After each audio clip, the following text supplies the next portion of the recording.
He didn't even look at her when he had her fired.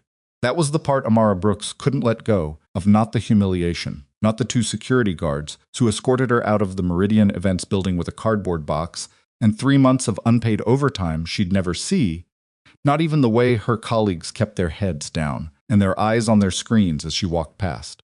It was the fact that director Kwon Byung-hee hadn't bothered to look up from his phone. Not once. He'd issued her termination like he was canceling a dinner reservation. Efficient. Bloodless. Like she had never mattered enough to deserve even the basic dignity of eye contact. And now, 11 weeks later, here she was, standing in the service corridor of the Hanyul Grand Hotel in Busan, South Korea, her earpiece in, her event coordinator badge clipped to the lapel of her one good blazer, telling herself she had climbed back. Telling herself this contract, this one job was going to be the foundation of something new. She was about to learn how wrong she was. If you've ever watched someone walk into a room and understood immediately that the air itself had changed, that something invisible had shifted, before a storm shifts pressure before the first lightning, then you know exactly what it felt like when Han Jun-suk stepped through the doors of the Hanyul Grand Ballroom. He wasn't the loudest man in the room. He wasn't the tallest. He didn't announce himself. He didn't need to. The room felt him arrive, and so did Amara. She was standing near the catering checkpoint with a clipboard and a radio, and about 14 problems she was already trying to solve simultaneously, a floral centerpiece that had been delivered 40 minutes late, a sound technician who'd gone missing after dinner, a VIP guest list that somehow had 2 people assigned to the same table when she looked up and saw him. She'd seen powerful men before. She'd worked with them, around them, occasionally for them, and she'd learned fast that power had a texture to it. Some men wore it, like an expensive suit borrowed, performative, eager to be noticed. Others wore it like a scar, quiet, permanent, nothing to prove. Han Jun-suk wore it like a scar. He moved through the crowd without touching anyone, and yet people moved. Not consciously, they didn't see him coming and step aside the way you would for a fire cart or a drunk stumbling through a party. They moved the way water moves around stone, automatically, instinctively, because something in their bodies registered what their brains hadn't processed yet. Amara watched him cross the ballroom floor, 4 men flanking him 2 ahead, 2 behind, all of them wearing the same quiet, watchful stillness, and she thought, okay, so that's who the East Wing is cleared for. She hadn't been told his name. She hadn't needed to be. The client brief had described him only as a principal guest requiring elevated discretion, which in Amara's experience was event industry language for don't ask questions, don't take photos, and make sure there's always a clear exit. She noted his position. She went back to her clipboard. That was the last ordinary moment of the night. It happened because of the champagne. Or more specifically, it happened because of the man holding the champagne. Amdra was cutting through the east corridor, a shortcut between the catering staging area and the main ballroom entrance, when she nearly walked directly into a conversation she wasn't supposed to hear. 2 men, standing close together in the alcove behind the secondary bar, speaking in voices low enough that anyone walking past at a normal pace wouldn't have caught more than a murmur. Amara wasn't walking at a normal pace. She ducked into the corridor because her radio was crackling and she needed 30 seconds of quiet to actually understand what the catering manager was trying to tell her. She stopped. She pressed herself back against the wall out of habit, an old instinct she'd developed years ago when she worked a particularly volatile political fundraiser in Atlanta and learned that sometimes the fastest way to understand a room was to disappear from it temporarily. She wasn't trying to eavesdrop, but she heard it anyway. Confirmed he's here. South entrance, 4 guards. They'll rotate at 9:15. That's the window. And the girl? She's not a problem. She doesn't know what she's carrying. A pause. Then the first voice again, quieter. After tonight, there's nothing left to trace back. Understood? Amara stood very still. Her clipboard was in her hands. Her pen was uncapped. And her brain, which had always moved faster than was comfortable, had already begun doing math. She's not a problem. She doesn't know what she's carrying. She looked down at the small sealed envelope she'd been handed 40 minutes ago by a man she'd assumed was part of the hotel's VIP concierge team. He'd been wearing the right uniform. He'd had the right ID badge. He'd handed her the envelope with a pleasant smile and told her it was a personal correspondence item to be delivered to the principal guest before 9:30. She hadn't thought anything of it. She handled discreet deliveries at events like this all the time. Notes between guests, gifts, tableside messages. It was part of the job. She doesn't know what she's carrying. She looked at the envelope. She thought about the man with the champagne glass, the way he'd been watching the east entrance when the principal guest arrived. The particular quality of his attention, not the idle observation of a party guest, but the focused, measuring stillness of someone calculating a distance. Amara was not a woman who panicked easily. She had grown up in a household where panic was a luxury nobody could afford, raised by a grandmother who believed that the most dangerous thing a person could do in a crisis was stop thinking. When everything goes sideways, her grandmother used to say, "The only advantage you have is that you're still standing. Use it." She used it. She turned around, went back the way she'd come, and made 3 decisions in under 30 seconds. First, she was not delivering the envelope. Second, she needed to understand exactly what was in it. Third, she needed to get close enough to the principal guest to warn him without getting herself killed in the process. She found him near the east windows. He was standing slightly apart from the small cluster of men surrounding him, holding a glass of mineral water he hadn't touched, watching the room with the patient, unhurried attention of someone who was very used to being the most dangerous person in any given space. Up close, Jun-suk was harder to read than she'd expected. His face was composed in a way that looked almost relaxed, but his eyes were moving, cataloging. She'd seen that kind of vigilance before, and it always meant the same thing. This man didn't trust the room he was standing in.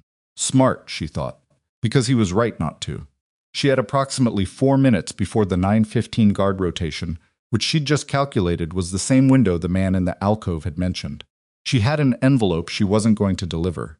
She had no authority here, no backup, and no plan beyond the fact that her grandmother's voice in her head was telling her that the only thing worse than getting involved was walking away and living with what happened next. She crossed the floor toward him. One of his guards stepped forward immediately, a slight movement, no more than half a step, but deliberate, a wall going up. Amara didn't slow down. She shifted her angle instead, moving as if she was heading not toward Jun-suk but past him, toward the window, and then at the last moment, when she was close enough that her voice wouldn't carry more than 2 feet, she turned to face him directly. "I need you to take my hand," she said quietly. "Right now. And I need you to look at me like you know me." Looked at her. Not the way men usually looked at her at events like this as part of the furniture, a function attached to a clipboard. He looked at her the way she imagined. He looked at everything, with complete, undivided assessment, like he was deciding in real time whether she was an asset or a threat. Why, he said, it wasn't a question, it was a calibration. Because the man standing at the bar with the Krug glass has been watching your east entrance since you arrived. Because there's a window in your guard rotation in 3 minutes that someone built specifically around your schedule. And because I was handed an envelope 20 minutes ago by someone who absolutely was not from Hotel Concierge. She held his gaze. I'm your event coordinator. I have no reason to be standing here talking to you. Which means the fastest way to explain my presence to anyone watching is if we already know each other. Something moved behind his eyes. Not surprise, surprise would have been too readable. Something more controlled than that. A recalibration. Pretend I'm your fiancé, she said. Someone here wants you dead. The orchestra, across the ballroom, chose exactly that moment to begin playing. The sound swelled strings first, then the deeper hum of brass and the party shifted around them. Conversation softening into the background as the music came forward. Jun-suk looked at her for 1 more second. Then he took her hand. His grip was firm and warm and completely unhesitating, which told her a great deal about him in a very short amount of time. Smiles, he said, without looking at her. If you're going to lie, make them believe it. Amara smiled. It didn't reach her eyes. But that was fine. Neither did his. His name, she learned in the next 45 minutes, was not something he volunteered. She pieced it together from the careful deference of the men around him, and from the single moment when a man older, gray at the temples, clearly someone whose opinion in the room carried weight approached them and said, with a small bow of his head, Jun-seok-si, we were not expecting to see you this evening. Jun-suk had responded with something brief and measured in Korean, his hand still resting at the small of Amara's back, with a proprietary ease that she kept reminding herself was entirely manufactured. And the older man had withdrawn with another careful bow and an expression that suggested he'd just been gently but firmly told that his expectations were not Jun-suk's responsibility. Han, she said quietly, when they were momentarily alone near one of the decorative pillars. Your surname? He glanced at her sideways. I heard how he addressed you. Han Jun-suk. She kept her voice level. I'm Amara Brooks. I've been contracted for event coordination through Silverthorne Partners. This is my third time working Hanuel events and my first time preventing a murder at one, so you'll have to forgive me if my process is a little improvised. Something shifted at the corner of his mouth. Not a smile, not quite. More like the ghost of one that had been denied permission to fully form. The envelope, he said, still in my jacket pocket. I didn't open it, but I didn't deliver it either. Why not? Because I heard the conversation I wasn't supposed to hear, and because the man who gave it to me lied about who he was. Hotel concierge staff wear a specific lanyard configuration here. His was wrong. He'd gotten everything else right, the jacket, the badge, the tone, but the lanyard was wrong. She paused. I notice things. It's part of my job. Jun-suk considered this. He had a way of considering things that was different from most people, not a visible, performative deliberation, but something quieter and more interior. Like the processing happened below the surface, and what you saw on his face was only the conclusion. The man with the champagne glass, he said. Third from the left at the north bar. He's been nursing the same drink for 40 minutes. He's not here to party. Jun-suk's hand tightened slightly at her back. It was barely perceptible, but she felt it. Don't look at him, she said. I'm not looking at him. Your posture changed. Another ghost of something at the corner of his mouth. You're observant, I told you. It's my job. He steered her gently away from the pillar, back toward the center of the room, and she let him because she understood, without being told, that staying near the walls gave anyone with a clear line of sight too clean an angle. The center of a crowded ballroom was statistically safer. He knew that. She knew it. The fact that they both knew it without discussing it was, she thought, either reassuring or deeply alarming, and she wasn't sure which. Who knew your schedule tonight? She asked, keeping her voice low and her expression pleasant, the particular expression she'd perfected over years of managing client emergencies while appearing completely unruffled. 4 people. Inside your organization? He paused. Yes, then someone talked. She smiled at a passing guest, a reflex. The rotation gap in your security, that's not something you stumble onto. That's inside information. Whoever wants you dead tonight isn't working with general intel. They're working with yours. She felt him go still. Not the stiffening of surprise, something colder and more dangerous than that. The stillness of a man who had just confirmed something he'd suspected and hoped was wrong. How do you know about the rotation? He asked, very quietly. I told you. The men in the corridor mentioned a 9:15 window. I assumed it corresponded to your guard schedule. She glanced at him. Does it? He didn't answer, which was its own answer. They moved through the room. He was good at this, better than she'd expected, actually. He knew how to hold her hand with the comfortable ease of familiarity, knew how to lean slightly toward her when she spoke, knew how to wear the posture of a man attending a social event with someone he was genuinely pleased to be with. It was a performance, and it was a polished one. She found herself wondering how many times in his life he'd worn a version of it. She wondered, too, how many of those times it had been necessary for survival. At 9:17, she felt him tense. It was subtle, a micro-adjustment in his hand, a slight shift in his weight. She followed his gaze without making it obvious and saw the guard rotation happening. 2 of his men stepped back, 2 others moved forward, a 30-second exchange during which his immediate perimeter was briefly, fractionally thinner. The man with the champagne glass set down his drink. Amara made a decision. She turned toward Jun-suk, put her free hand on his chest, and said very quietly and very clearly, "Kiss my forehead, right now." An angle is 45 degrees left. He processed this for approximately half a second. Then he did it. His lips brushed her forehead, warm, brief, entirely convincing. And in the natural movement of it, their position shifted, and now Jun-suk's back was no longer to the room in the configuration the man with the champagne glass had been moving toward. The angle was wrong. The shot, if there had been a shot, would have been a different shot entirely. The man with the champagne glass stopped moving. Amara exhaled slowly. Jun-suk's hand, still at her back, pressed once, briefly, firmly. She understood as the only version of thank you she was likely to get from a man like him. They found a quiet corner near the terrace doors, while the main body of the party swirled around the dance floor, and Amara told him everything she'd heard in the corridor. She laid it out efficiently, the 2 voices, the words she'd caught, the inference about the envelope, the timeline. She didn't editorialize. She didn't speculate beyond what she'd actually observed. She was aware on some level that she was giving a great deal of information to a man she knew nothing about beyond the fact that everyone in this room was afraid of him. But she'd already made that calculation in the corridor, and it still held. The alternative was walking away and finding out tomorrow morning what had happened. She didn't think she'd sleep well after that. Jun-suk listened without interrupting. When she finished, he was quiet for a moment. "The envelope," he said. She reached into her jacket and handed it to him. He looked at it without touching it, examining the seal, the weight of it, the slight texture of whatever was inside. Then he turned it over. "Did you see who printed this?" "The man who gave it to me. Medium height, Korean. Late 40s, small scar at the corner of his left eyebrow." He introduced himself as Assistant Concierge Kim. "There's no assistant concierge named Kim at this hotel." "No," she agreed, "there isn't." He slid the envelope into his own jacket pocket. "You memorized the scar." "I memorized everything about him." "Habit." She glanced at the room. "What's in the envelope?" "I won't know until I have it analyzed." "But based on what you heard," he paused. "It was likely a tracking device, passive.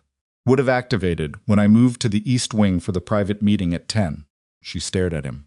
"There's a private meeting at 10? It's been moved." He said it without any visible emotion, as if rescheduling a private meeting, because someone had tried to have him killed, was a minor logistical adjustment. Amara made a decision right there, standing in the corner of the Hanul Grand Ballroom, with the orchestra something waltz at Jaden, and a man whose full name she'd only just learned. "The scar on his left eyebrow," she said. "I've seen it before." He looked at her sharply. She hadn't planned to say it yet. She'd been going to wait to be sure, to think it through, to understand exactly what she was stepping into before she stepped in further. But she'd seen the way Jun-sik held information, carefully, completely, with nothing given away. And she understood, suddenly, that if she was going to be in this, and she was already in it, that ship had very thoroughly sailed. Then she needed to be someone he couldn't dismiss. 3 months ago, she said, Meridian Events. I was coordinating a private dinner in Seoul. The host was a man named Director Kwon Byung-hee, and the man with the scar was at his table. The silence that followed was different from the other silences Jun-sik had produced during their conversation. Those had been thinking silences, calculating, processing. This one was different. This one was recognition. "You worked for Kwon," he said. His voice had dropped half a register. "I worked for his company. Until he fired me." She held his gaze. About 3 days after that dinner, something moved across his face that she couldn't fully read. Not quite anger. Not quite the cold assessment she'd been seeing all night. Something more complicated than either. "Why were you fired?" He told me it was a restructuring. Budget reallocation. Standard corporate language for "we want you gone, and we don't want to explain why." She paused. "But I'd seen something at that dinner I wasn't supposed to see. A document I was handling table settings, and it was left open on a briefing portfolio. I didn't understand what I was looking at, not then.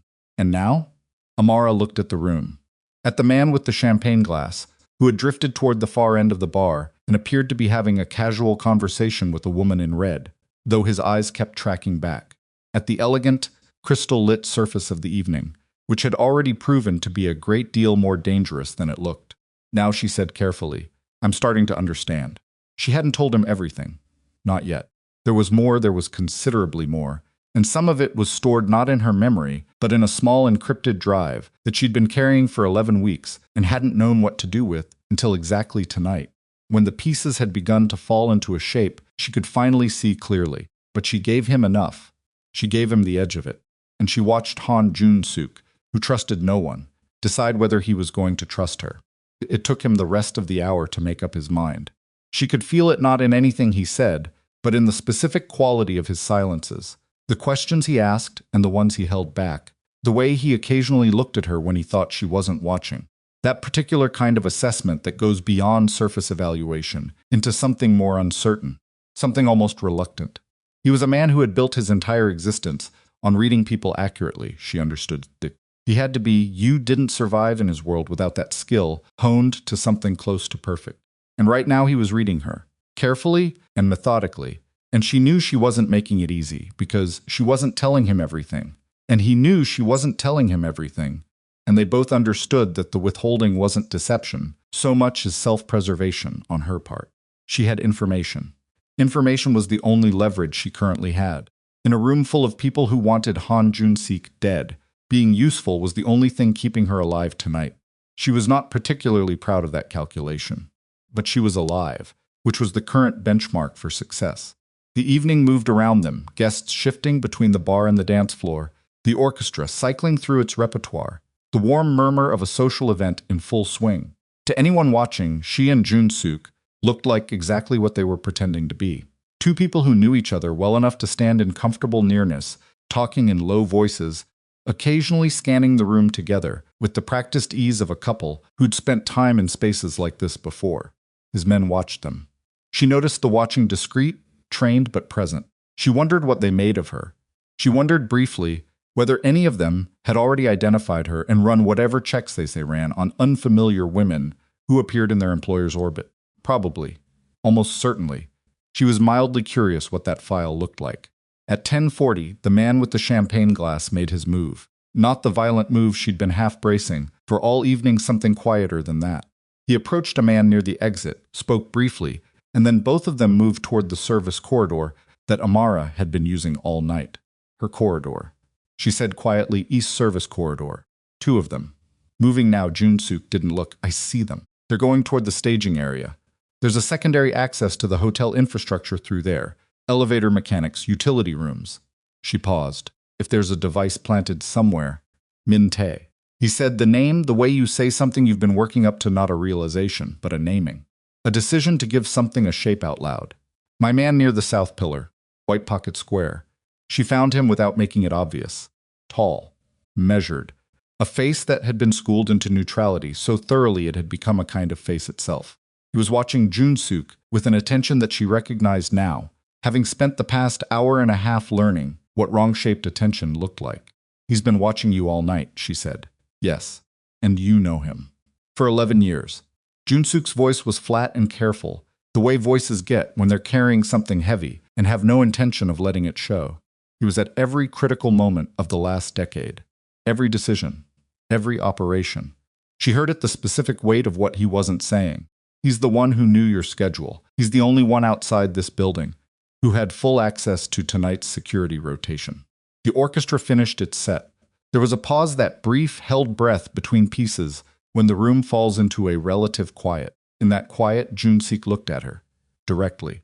For the first time since they'd been standing near enough that the pretense of the performance wasn't quite necessary, and she understood that this was him setting the performance down just for a moment and speaking to her as himself. You came across that ballroom to warn me, he said. A woman I've never met. You had no reason to get involved. I had every reason not to. Then why? She thought about her grandmother's voice. About the man with the wrong lanyard. About 11 weeks of carrying something she didn't fully understand, feeling the weight of it in her chest every morning when she woke up, not knowing what to do with it, and not being able to leave it alone. Because the other option, she said, was watching someone get killed and spending the rest of my life knowing I could have done something. He held her gaze. You're not afraid of me, he said. It wasn't quite a question. I didn't say that. Something in his expression shifted, fractional, subtle, but real. No, you didn't. The orchestra began again, something slower this time, lower, with a cello line that moved through the room like a current beneath the surface of still water. Jun-suk looked at the room, at Min-tae, who had turned away now, at the corridor where the man with the champagne glass had disappeared. The document you saw at the dinner in Seoul, he said. The one that was left open. Yes. Tell me what it said. And Amara Brooks, who had come to the Hanul Grand Hotel on a contract that was supposed to be unremarkable, who had ended up holding an envelope she wasn't supposed to have and standing beside a man she wasn't supposed to know in the middle of a night that had already proven to be several entirely different kinds of dangerous, took a breath and began to talk. She didn't tell him everything. She told him enough to see his jaw tighten and his hand, still resting near her back, curl slightly. Enough to watch him look at Kong Min-tae across the room with an expression that contained nothing readable, and therefore contained everything. The document had been a financial transfer summary. She hadn't understood it at the time. She'd glanced at it for maybe 8 seconds while reaching past the briefing portfolio for a place card, and what she'd seen had looked like standard corporate financial architecture, long tables of account numbers, transfer amounts, coded reference strings at the margins that meant nothing to her at the time. But she had a photographic memory, or close enough to one. And she had spent the 11 weeks since her termination turning those numbers over in her mind, cross-referencing them against things she'd learned, things she'd been told, things she'd been specifically told not to look into further. And 3 weeks ago, late on a Tuesday night in her one-room apartment in Itaewon, she had finally understood what she was looking at. The transfers were connected to a liquidation event, a deliberate one. Several companies, actually dissolved in a specific sequence over 18 months, in a way that looked like natural market failure from the outside and wasn't. Employees had lost pensions, small investors had been wiped out, and somewhere in the encoded reference strings, at the margins of the document she'd seen for 14 months ago, was a name she'd only been able to decode a month ago. Kang Min-tae. She didn't tell Jun-suk all of this. Not yet. She gave him the shape of it. She gave him enough to understand that she wasn't a random civilian who'd stumbled into his evening, that she was here for reasons that went back further than tonight, even if she hadn't known it when she'd stepped off the plane in Busan 48 hours ago. When she finished, Jun-suk was quiet for a long time. The kind of quiet that isn't absence but density, that takes up space. "How long have you been carrying this?" he said finally. It wasn't really a question. 11 weeks. Alone. Yes. He looked at her. Something in his eyes had changed from the calculating watchfulness of earlier, not softer exactly, because she didn't think that was a word that applied to Han Jun-suk, but different. More interior. Like a man who has just looked down and discovered that the ground he's been standing on is a different ground than he thought. "The drive," he said. "You have it with you." She hadn't mentioned the drive. She held his gaze. He held hers. "Don't answer that," he said, very quietly. Not here. She didn't. Across the room, Kang Min-tae raised his drink. Not toward them, toward another man at the far end of the room. A small social gesture. The kind you make at a party when you're playing a role. Comfortable. Assured. Amara watched him and felt something cold settle in her chest. This man had spent 11 years standing beside Han Jun-suk. He knew every rotation, every meeting, every private corridor, and hidden decision. He had built his position not on loyalty, but on the perfect appearance of it. And somewhere in the full, careful architecture of this evening, the envelope, the rotation gap, the man with the champagne glass, and the wrong lanyard fake concierge, he had tried to remove the one person who might expose him. He just hadn't expected that person to intercept the piece first. Jun-suk's hand moved to her back again. Light, deliberate, the performance reinstated. "Stay close," he said. "I wasn't planning to wander," she said. They walked back toward the center of the room. The orchestra played on.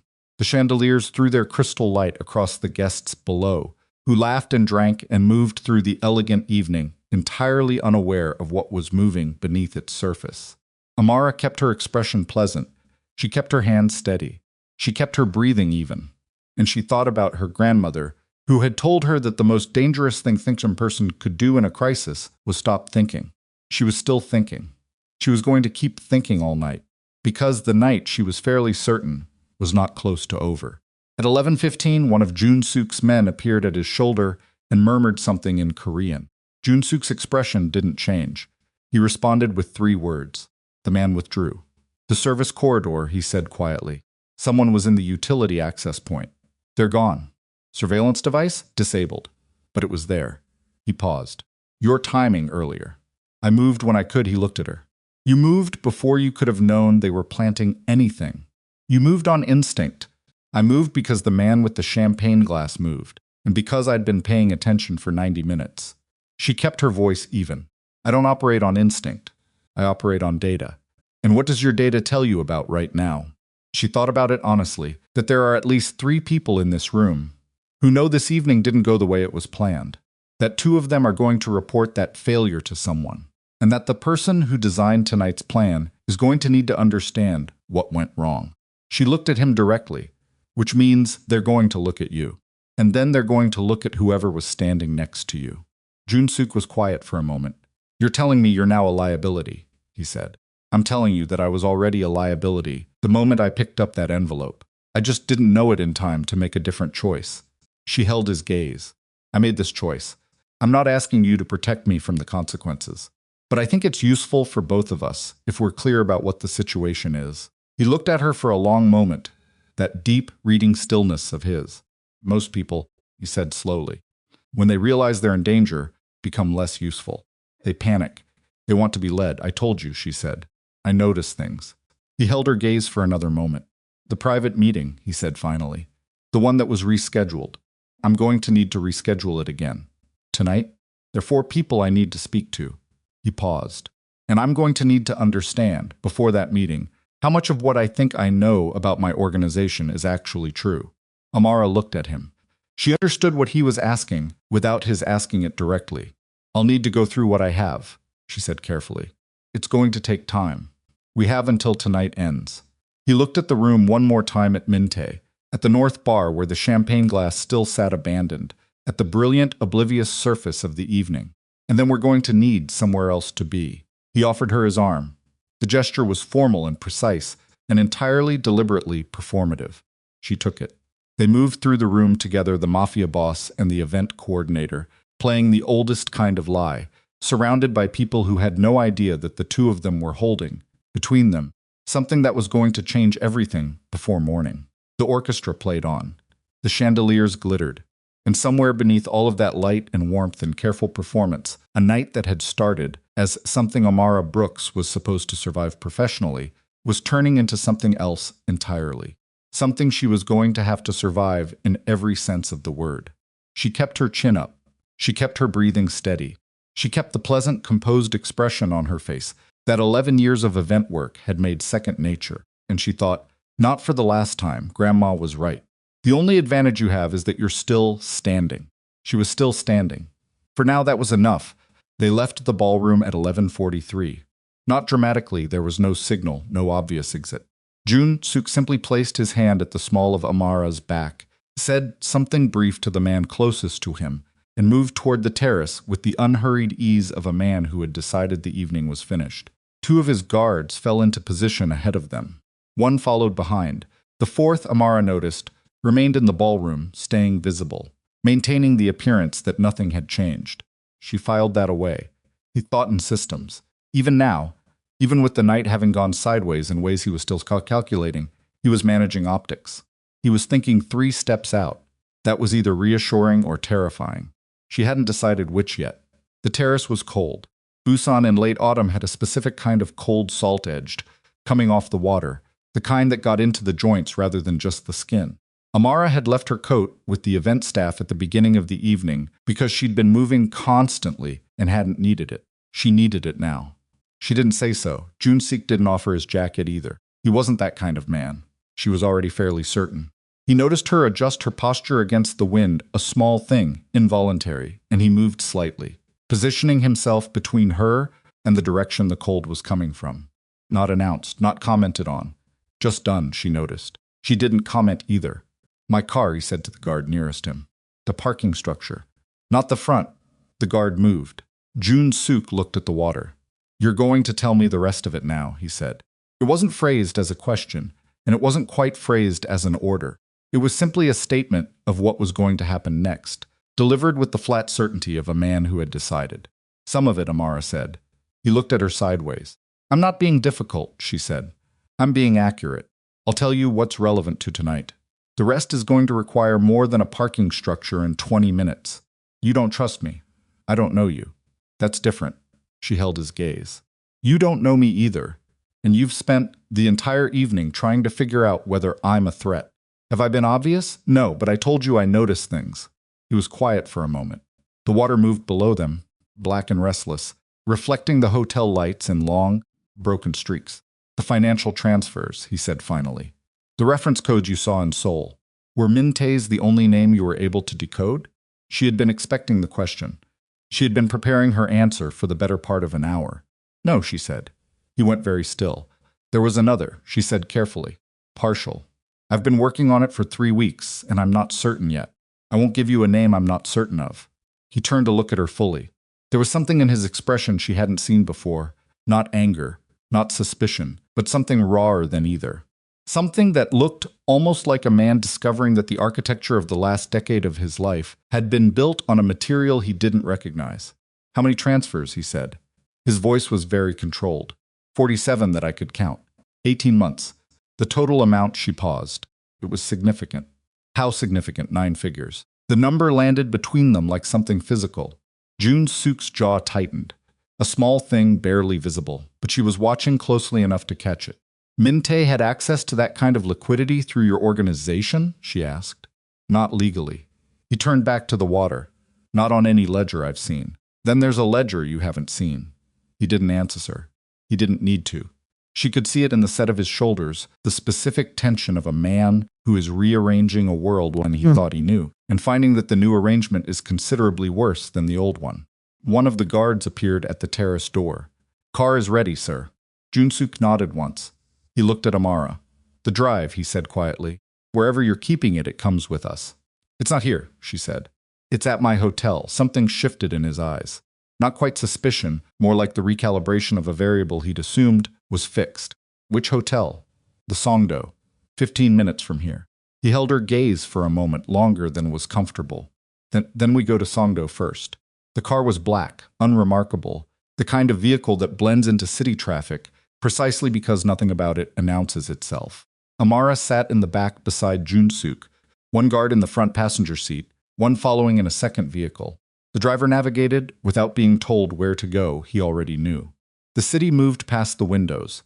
Busan at midnight had its own grammar, the neon still burning in the entertainment districts, the highway elevated above the dark sprawl of the port, container ships sitting heavy and motionless in the harbor. Amara had been in the city for 48 hours and had spent most of them inside event venues. She hadn't had time to look at it properly. She looked at it now. "Tell me about the dinner in Seoul," Junsuk said. "Not the document. The dinner itself. Who was there?" She pulled her attention back from the window. Kwon Byung-hee was hosting. 8 guests at the table. I coordinated the room, but I wasn't present for the meal. I was managing service logistics. I passed through the room twice. The first time was when I saw the document. And the second? She hesitated. Just briefly. The second time, the man with the scar was arguing with someone. Quietly, they had it controlled. The way you control an argument in a public setting when you can't afford to be seen having it. But it was an argument. Who was he arguing with? A younger man, early 30s, expensive suit, nervous hands. He kept touching his watch. She paused. I didn't recognize him that night. I've since been able to identify him. Junsuk watched her. And his name is Park Seo-jun. He works or worked as a junior associate at a financial consultancy in Gangnam. 3 months ago, approximately 2 weeks after the dinner, he resigned without notice and left the country. She looked at Junsuk. I found a record of him entering Macau 6 weeks ago. After that, nothing.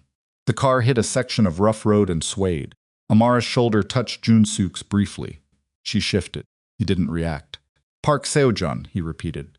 Something moved in his expression, a flicker of recognition he didn't immediately confirm. "You know the name," she said. "I know of him." He was quiet for a moment. He was connected to a liquidation proceeding I was told was concluded 18 months ago, the one in the transfers. Apparently. The word came out flat and precise, like a nail being driven cleanly into wood. Not emotional, just final. She understood that he was doing what she'd been doing for 11 weeks, reconstructing a picture that had looked one way, and was now revealing itself to be something entirely different. The difference was that for her, it had been 11 weeks of slow revelation. For him, it was happening in real time, in the back of a car at midnight, at a speed the human brain wasn't really designed to process gracefully. She watched him do it anyway, without falling apart, without anything visible escaping the tight control he maintained over his own surface. She thought, this man has had practice absorbing terrible information, more than most people, more than anyone should. She didn't say it. "The man with the champagne glass," she said instead. "Not Min-tae, the other one at the bar. His name is Ryu Chong-ho. He's been contracted work before. Not by me," he paused. "By people who work adjacent to my organization. Adjacent meaning they have access to operational information without being directly under my authority."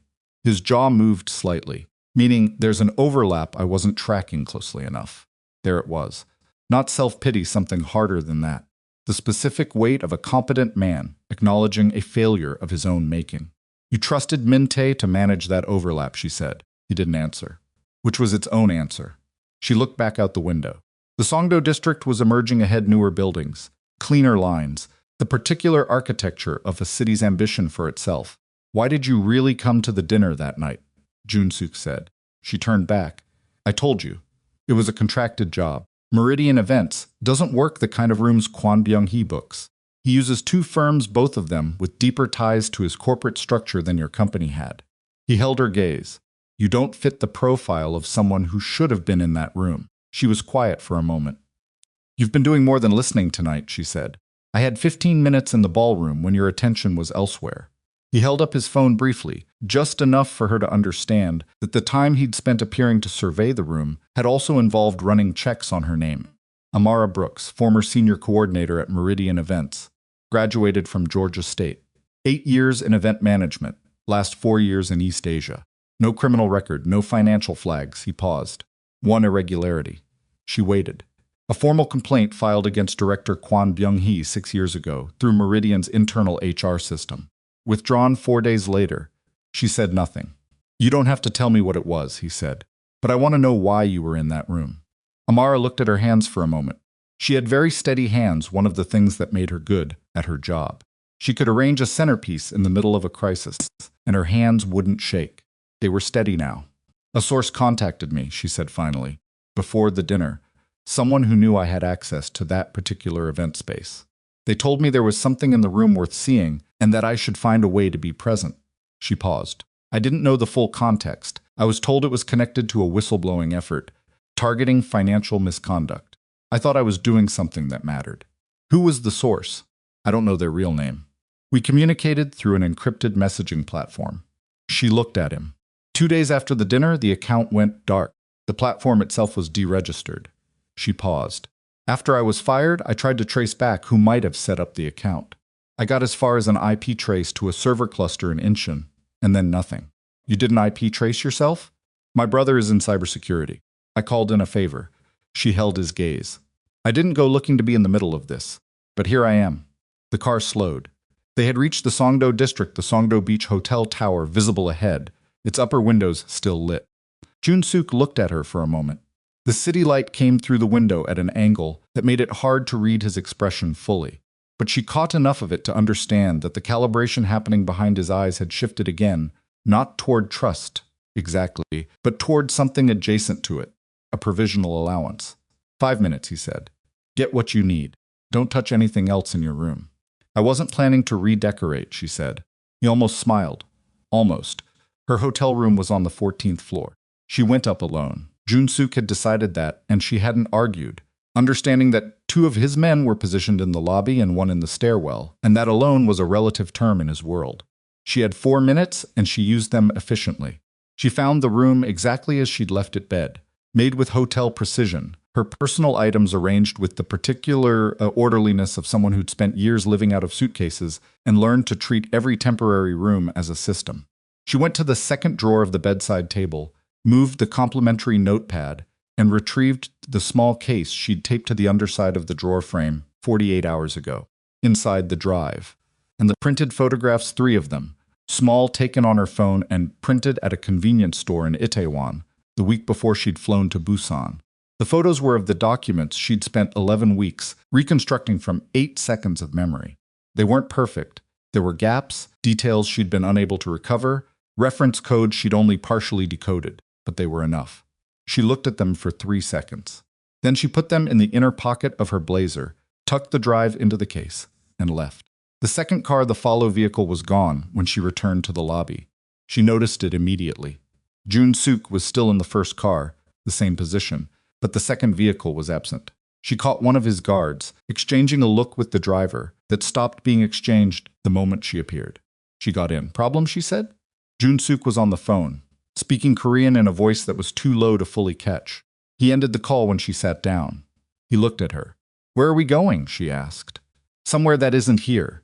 He looked out the window for a moment, then back at her. The hotel you were staying at. How did you book it? Through the event contract. Silverthorne arranged. She stopped. Silverthorne arranged the accommodation. And who manages Silverthorne's accommodation logistics? She felt it, the cold drop of understanding, settling through her chest like a stone through still water. Mintae's office handles Silverthorne's corporate contracts, she said slowly. I saw that in the briefing documentation when I took the job. His office manages hospitality vendor relationships for several of the organizations that fall under my business umbrella, Jun-suk said. His voice was completely flat, which means he would have known which hotel you were in, your room number, your check-in and check-out dates. He paused. How long you were staying in Busan and exactly when you would be alone. The car was moving.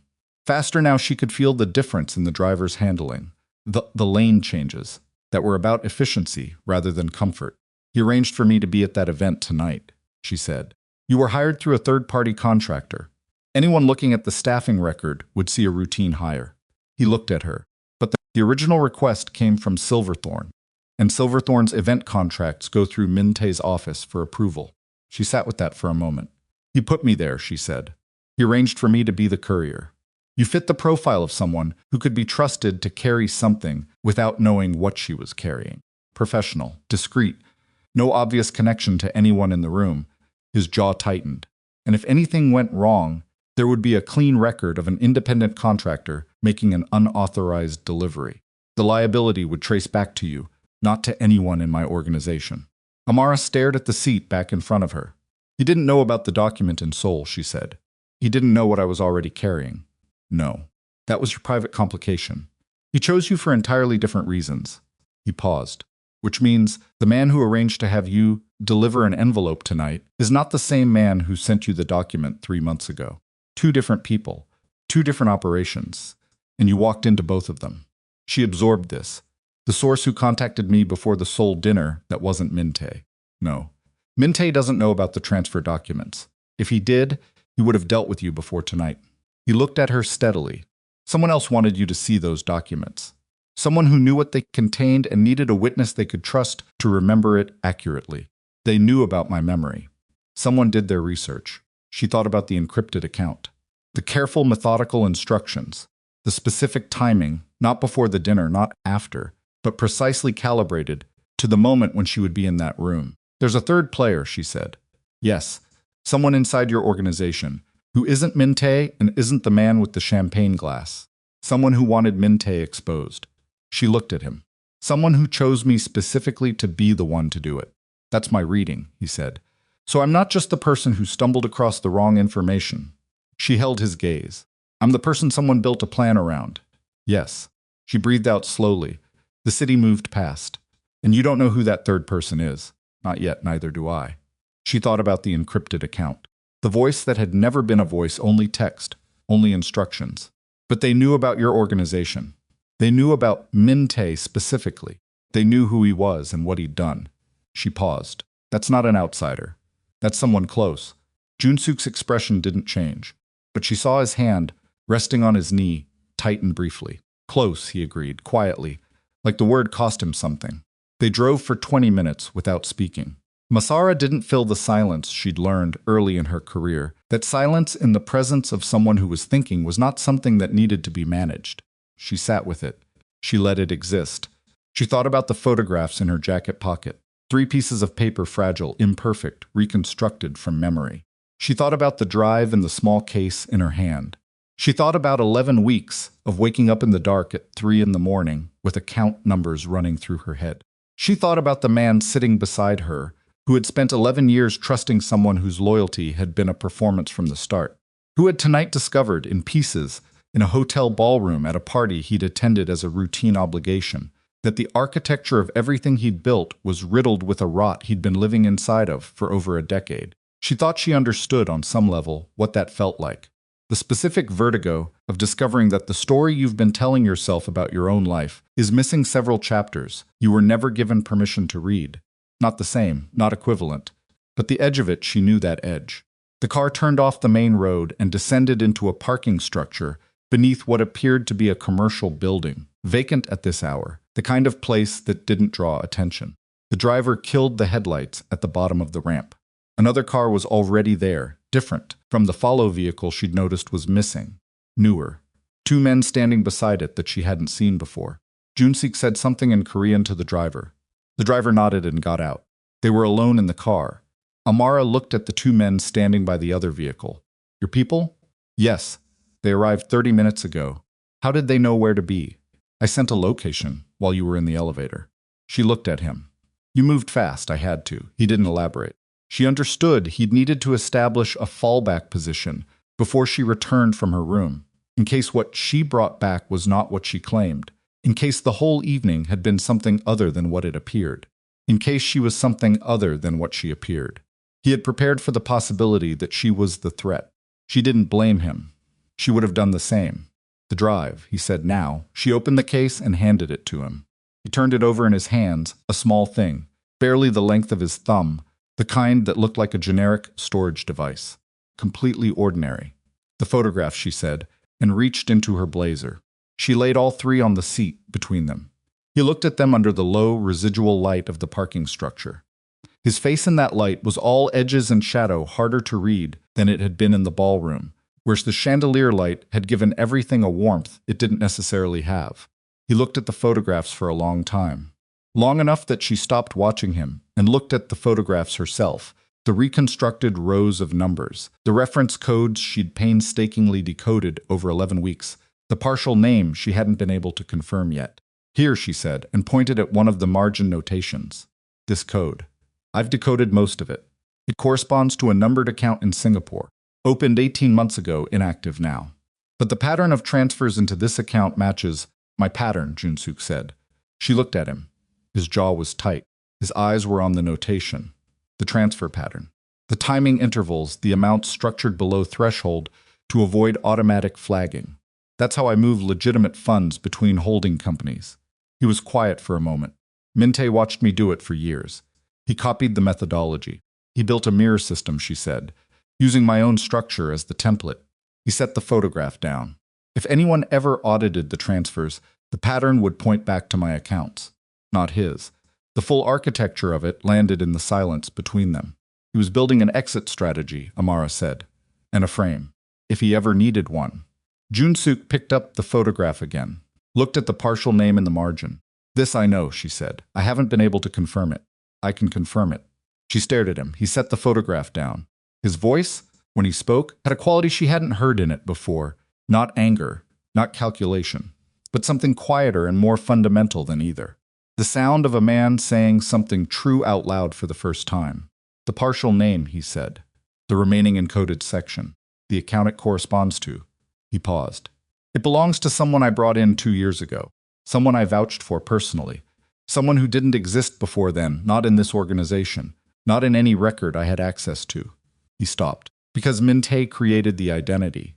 And I approved it because Min-tae told me to trust the source. The parking structure hummed around them. The low mechanical breath of the building, indifferent. Min-tae brought his own man in, Amara said slowly, using your endorsement, and then used that man to run the mirror accounts, while I was the one who vouched for his legitimacy. He didn't look at her. Every transaction that went through that structure has my fingerprints on the authorization chain. She understood then fully, finally the depth of what she'd been carrying for 11 weeks without comprehending its full weight. This wasn't just evidence of Min-tae's corruption.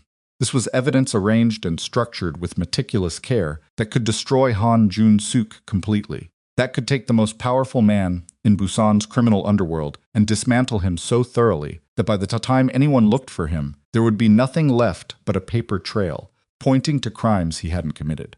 Min-tae hadn't just been stealing. He'd been building a weapon. Patient, long-term, devastating. And tonight was supposed to have been the night he used it. She looked at Jun-Suk. He was still looking at the photographs. His face was very still, the particular stillness of a man, absorbing something he cannot afford to visibly absorb. He was going to kill you tonight, she said. And if that failed, the evidence would surface anyway, through whatever channels he'd prepared.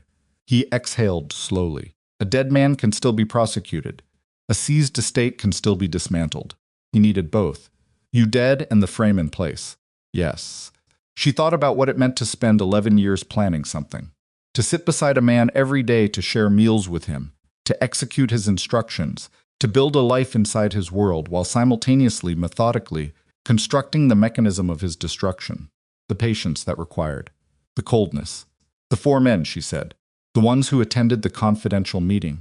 The ones who knew your schedule tonight. 3 of them I trust completely. They've been with me since before Min-tae. They have no connection to any of this. He paused. The 4th is Min-tae himself. You were going to have a meeting with him tonight. A private debrief, routine. He knew the details, the room, the time, the rotation schedule. He set the photographs down. He built the window around the meeting. He knew exactly where I'd be and when my perimeter would be thinnest. And instead you spent the evening pretending to be engaged to a woman he used as a courier. Something crossed his face, brief, involuntary. Not quite humor. Something drier than that. The darkest possible version of irony. Yes, he said. Instead. One of the men outside the car knocked once on the window. Jun-seek looked up. The man made a small, specific hand gesture that Amara didn't know but that clearly carried meaning, because Jun-seek's expression sharpened immediately. He opened the car door and got out. A rapid exchange in Korean, low, fast, urgent. Amara couldn't follow it fully, but she caught one word repeated twice, Min-tae's name. She got out. The cold of the parking structure hit her differently than the outdoor cold, no wind. Just the flat chill of concrete and steel. She stood beside the car and waited. Jun-seok turned back to her. His face in the flat, overhead lights of the structure was unreadable in a way that felt deliberate, like a door being closed. Left the hotel, Jun-seok said, Min-tae, 40 minutes ago. He left with 2 men I don't recognize and a vehicle that isn't registered to anyone in my organization. She held his gaze. He knows the evening didn't go according to plan. Yes, which means he's moving. Whatever comes next, he's accelerating it. Yes.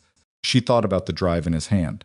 The photographs on the seat of the car. The partial name that Jun-seek had just confirmed the ghost account. The man Min-tae had inserted into the organization 2 years ago, running the mirror transfers, building the frame.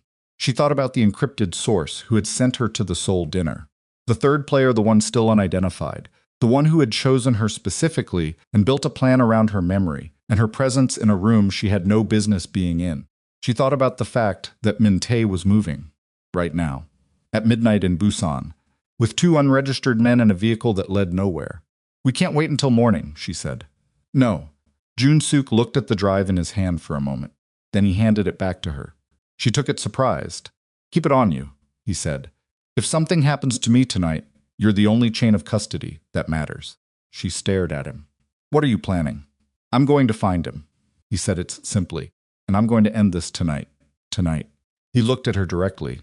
You said you came across that ballroom because the alternative was living with what happened next. I understand that. He paused. But what happens next is going to be considerably more complicated than a ballroom.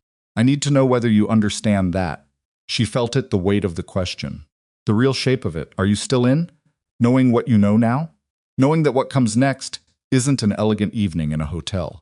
Knowing that the man standing in front of you is about to go after someone who tried to have him killed tonight and has been building the mechanism of his destruction for years. She felt the cold of the structure. The photographs in her blazer pocket. The drive in her hand. 11 weeks of numbers running through her head at 3 in the morning. She thought about Kwon Byung-hee, who had fired her without looking up from his phone. About the encrypted account that had gone dark 2 days later. About the woman she'd been before all of this, competent, composed, careful, and the woman she'd been becoming in the 11 weeks since, the same person, but aware now of things she couldn't unknow. You couldn't unknow them. That was the problem with information. Once you'd seen it, it became part of the structure of who you were. She looked at Han Jun-seok. I understand, she said. He held her gaze for one more moment. Then he turned to his men and began giving instructions, and the night, which had already been several different kinds of dangerous, shifted into something that had no elegant name for it and no comfortable shape. There was no going back to the hotel, no finishing the event coordination checklist on her clipboard, no morning debrief with the Silverthorne team, no version of the next 12 hours that looked anything like the life she'd been living when she'd stepped off the plane in Busan 48 hours ago.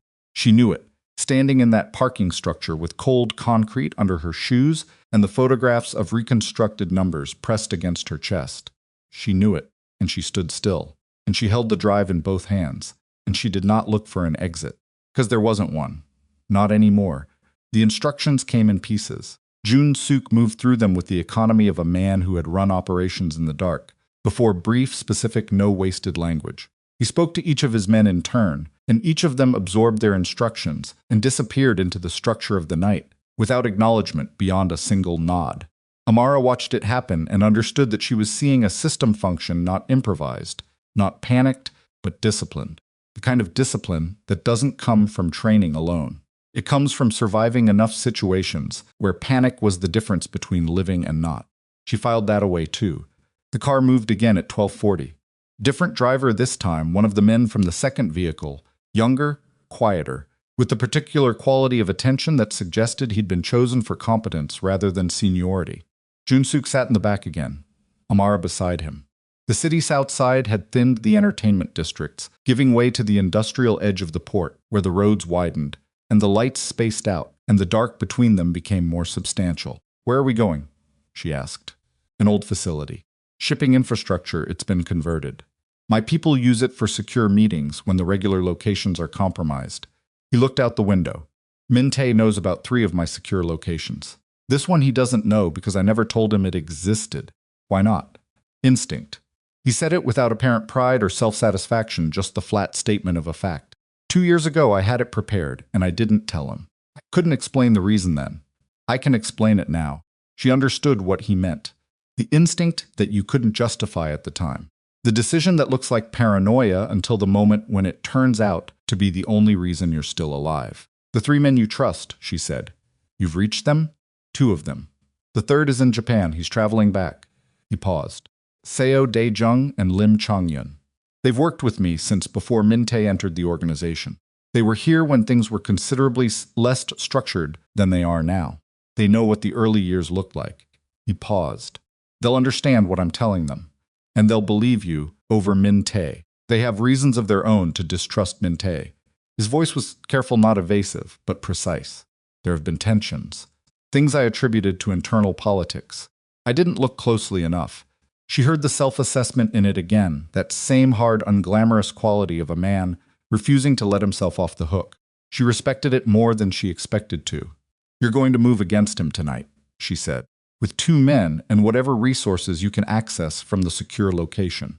Against someone who spent 11 years learning exactly how you operate. Yes, he'll anticipate your moves. Some of them. The ones he doesn't anticipate are the ones I provide," she said. He looked at her. "The evidence," she said, "the drive. The photographs. Min-tae doesn't know what I'm carrying. He used me as a courier for something else entirely. He has no idea about the transfer documents or what I've decoded. That's the angle he can't plan for." She held his gaze. "Use it." He was quiet for a moment. The car moved through a long stretch of dark road, the harbor visible intermittently between the industrial buildings, black water, distant lights, the slow patience of container ships. "The senior members of my organization," he said finally, "the men above Min-tae's level. If they see the evidence before he can neutralize it, before he can run the narrative he's been building, the frame collapses. He needs me discredited or dead before anyone sees those documents. Then we make sure they see them first. I'll need to verify the drive's contents, confirm the decryption. If there are gaps, there are gaps," she said. "I told you. I couldn't recover everything from 8 seconds of visual memory. But the core transfers are intact. The account structures are intact. And the methodology, the mirror pattern you identified, that's going to be recognizable to anyone who understands how your legitimate accounts are structured." She paused.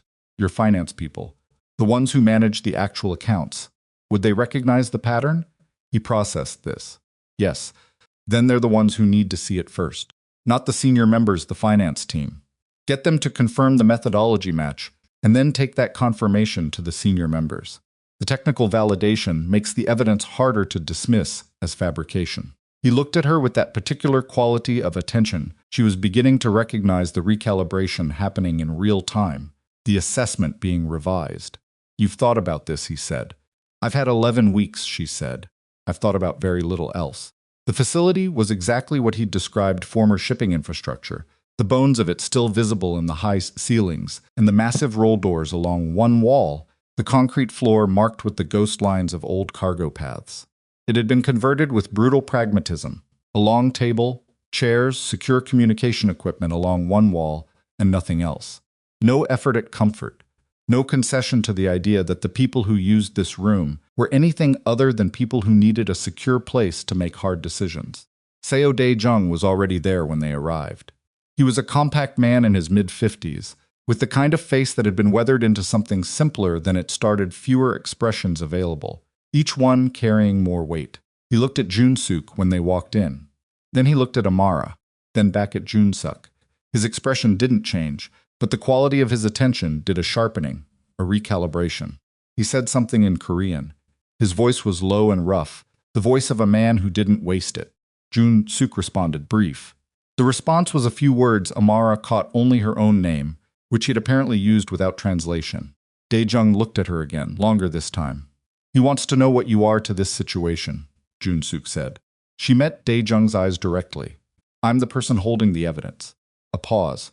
Jun-suk translated. Dae-jung's expression remained unchanged, but he pulled out a chair and sat down, which she took as an indication of provisional acceptance. Lim Chongyun arrived 9 minutes later. He was younger than Dae-jung by a decade, taller, with a stillness about him that was different from Jun-seok's stillness, less controlled, more natural. Like a man who had simply never developed the habit of excess movement. He took in the room in one sweep, acknowledged Amara with a brief, unreadable look, and went directly to Jun-seok. They spoke for 4 minutes in Korean that Amara made no attempt to follow. She used the 4 minutes to look at the communication equipment along the wall, older than she expected. Some of it, but well-maintained. The kind of setup built for reliability rather than sophistication. When Jun-seok turned back to her, something in his face had settled into a harder configuration. Chongyun has information about Min-tae's movements. He's been tracking anomalies in the organization's operational data for the past 6 weeks. He didn't bring them to me because he didn't have enough to be certain, she said. And bringing something uncertain to the wrong person. First is how you get removed from the situation. Chongyun, who apparently understood more English than he'd indicated, looked at her with a brief, sharp attention. Yes, Jun-seok said. Approximately that. She put the photographs on the table. Then the drive. Then let's make it certain. The next 2 hours were methodical and exhausting, in the way that real work always is, not cinematic, not clean, but granular and grinding, and full of the small, stubborn friction of trying to build a coherent picture from incomplete parts. Jun-seok's finance contact arrived at 1:30, a thin, precise man named Oh Byung-soo, who looked at Amara's reconstructed documents with the expression of a man handling something that might be contaminated, and then gradually with something else entirely. The recognition that Jun-seok had described the mirror pattern, the threshold structuring, the timing intervals. He confirmed it at 2:15, quietly in Korean with his hands flat on the table and his eyes not moving from the photographs. Jun-seok translated. He says the account architecture is a direct copy of our primary transfer methodology. Not similar, identical. Oh Byung-soo said something further. His voice had gone flat, the particular flatness of controlled professional anger. He's identified 3 accounts he authorized over the past 2 years that he believed were standard intercompany movements. He's now looking at the reference codes. Jun-seok paused. He says 2 of those accounts don't exist in our system. He approved movements to accounts that aren't in our ledgers. Because Min-tae presented them as routine, Amara said. He needed Byung-soo's authorization signature on the transfers. Without it, the pattern wouldn't trace back to your structure. Oh Byung-soo looked up at her when Jun-seok translated this. He said something short and specific. He wants to know how you know that, because that's how the frame was designed to work, she said. He needed clean authorization chains. Anyone auditing those transfers would see legitimate signatures at every level. It would look like your organization moved funds through ghost accounts and then tried to hide them. Your people's signatures would be on the authorizations. Your methodology would be visible in the structure. She paused. You'd all go down together. And Min-tae would be the one who handed the evidence to whoever was supposed to find it. The room was quiet. Dae-jung, who had been sitting at the far end of the table through most of this, spoke for the first time in English. It was rough, accented, but deliberate, the English of a man who uses it only when he means to be precisely understood. How long are you planning this? How long? Amara looked at the photographs. The earliest account I can date is 31 months ago. Dae-jung absorbed this. His face didn't change, but something in his posture did a slight settling, as if weight had been added to something already heavy. 31 months. Nearly 3 years. Nobody spoke for a moment. At 2:40, Jun-seok's phone vibrated on the table. He looked at the screen. His expression didn't change, but his hand, picking up the phone, was different from how it had been a moment before. A micro shift. The kind that means incoming information is bad. He stepped away from the table. The call lasted 90 seconds. When he came back, he stood at the head of the table and looked at each of them in turn: Dae-jung, Chongyun, Oh Byung-soo, and finally Amara. Min-tae has called a meeting, he said. Senior members. 3 hours from now. He's using an emergency protocol, one of the legitimate ones, which he has the authority to invoke as second in command. She understood immediately. He's moving the timeline. He knows tonight didn't work, and he's not going to wait. He's going to present the evidence to the senior members himself, before we do. His voice was steady, almost unnervingly so. He's been building this presentation for a long time. He'll have a version of the documents that's been prepared for exactly this moment. He'll frame me. And he'll do it in a room full of people who are going to be choosing between his word and mine, with 3 hours' notice, in the middle of the night.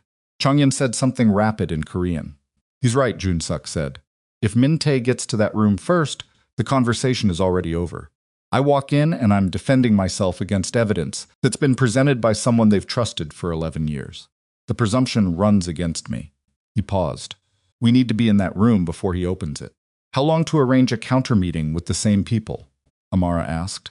I can't arrange it. I can't reach those men tonight, not independently, not without triggering exactly the kind of alarm that makes them more likely to take Min-tae's version seriously. He looked at her. The only way to counter this is to be physically present at Min-tae's meeting. To walk in before he can establish the narrative. He'll know you're coming. Not if we move in the next 40 minutes. She thought about this, the logic of it, the specific shape of the risk. Show up at a meeting called by a man who tried to have you killed 6 hours ago. Walk into a room full of people he's primed to receive a particular version of tonight. Put your evidence in front of them before he can. He'll have people there, she said. Yes. People prepared to manage the situation if it goes badly for him. Yes. So it's not just a meeting. It's a controlled environment where he has home advantage, and you walk in knowing that. Yes. He held her gaze. And the evidence on that drive is the only thing that changes the math. She looked at the drive. Small, ordinary. The weight of it in her hand completely disproportionate to what it contained. Byung-soo teased, she said. His confirmation of the methodology match that needs to come from him in person in front of those men. Not from you, not from me. From your finance officer who has nothing to gain from lying and who can walk them through exactly what he found. Jun-suk looked at Oh Byung-soo, a brief exchange. Byung-soo straightened his jacket, nodded once. Daejung, Jun-suk said. And Chong-yoon, you're with me. Both men stood, no discussion, no visible hesitation. Amara stood too. Jun-suk looked at her. You don't need to be in that room. I found the evidence. I decoded it. I'm the chain of custody from the Seoul dinner forward. She held his gaze. If there's a question about authenticity, if Min-tae challenges the source, I'm the one who can answer it. You need me there. He held her gaze for a long moment. There may be people in that room, he said carefully, who decide that the simplest resolution to a complicated evening is the removal of a witness. She felt the cold of it, the plain, unadorned statement of real danger. I know, she said. And you're still. I said I know. Her voice came out steadier than she felt, which was something her grandmother had always told her was a skill worth developing. Are we going or not? He looked at her for one more second. Then he picked up his phone and began making calls. The meeting location was a private dining facility in the Hyundai district, the kind of establishment that existed at the specific intersection of legitimate business and the kind of business that never appears in publicly filed documents. Amara knew the type. She'd coordinated events in rooms adjacent to rooms like this. She'd learned to recognize them by what they lacked. No branding visible from the street, no listed phone number, parking accessible from 2 different directions. They arrived at 3:20. 2 vehicles, Jun-suk, Amara, Daejung, and Chong-yoon in the first. Byung-soo, and a third man whose name she hadn't caught in the second. The building was lit on the upper floors, already occupied. Jun-suk looked at the upper windows for a moment. His jaw was set. She could see the shape of what he was managing internally, not fear. She didn't think, but something adjacent to it. The particular weight of walking toward a thing you can't fully control. In the company of people you trust, and against a man who has had 3 years to prepare for exactly this moment. He's already inside, Chong-yoon said. Yes. Jun-suk didn't move yet. He was looking at the building the way she'd seen him look at the ballroom earlier, cataloging, reading the room before entering it. How many senior members would he have been able to contact in this time frame? She asked. 6, possibly 7. He paused. The ones he'd have reached first are the ones with the oldest grievances. The men who've had friction with me over the past year. Min-tae has been cultivating those relationships. I understand that now. He's been positioning himself as an alternative, a man they could work with if something changed. He's been building a coalition, not openly, nothing that would have been visible as disloyalty, but selectively, carefully. He breathed out 3 years. He's had 3 years to do it quietly. She thought about patience of that order, the coldness of it. Sitting across tables from the man you were systematically preparing to destroy and never once letting it show. The ones who haven't been cultivated, she said. The ones who don't have existing grievances. Are there enough of them? If I can reach them before Min-tae closes the room. He looked at her. That's the question. She looked at the building, the lit windows, the meeting that was already in progress, or nearly so. Then let's go find out, she said. They went in through a side entrance, a staff corridor, narrow and fluorescent lit, smelling of cooking and cleaning products. One of Changyun's contacts had managed the access, a brief, wordless exchange at a service door that Amara didn't fully observe but understood was the result of a phone call made in the car. The main dining room was on the second floor. They could hear the movement of it before they reached the top of the stairs, not conversation, not yet, but the ambient sound of a gathering. Chairs, the clink of something being poured. Jun-suk stopped at the top of the stairs. He turned to Amara. Whatever happens in that room, he said, stay close to Changyun. If it goes wrong, I know the exit routes, she said. I cataloged them on the way in. He looked at her. Something in his expression, just for a moment, was not the controlled, managing face she'd been watching all night. Something underneath it. Something that looked like a man who was genuinely uncertain, for the first time, about the next 60 seconds. She held his gaze. It's going to work, she said. Not because she was certain she wasn't, but because she understood that sometimes the only thing standing between a person and the worst version of the next moment was the decision to say we go forward and mean it. He nodded once. They went through the door. The room went silent the moment Jun-suk stepped through. Amara saw it happen, the sweep of it, moving across the faces of the men, seated at the long table like a current through water. Surprise was the first thing, then recalculation. Then in several faces, something more complicated, the expression of men who had just been in the process of being told one version of a story, and who were now confronting the main character of that story walking through the door. Min-tae was standing at the far end of the table. He was the only one standing. And when Jun-suk entered, he didn't sit down and he didn't move back.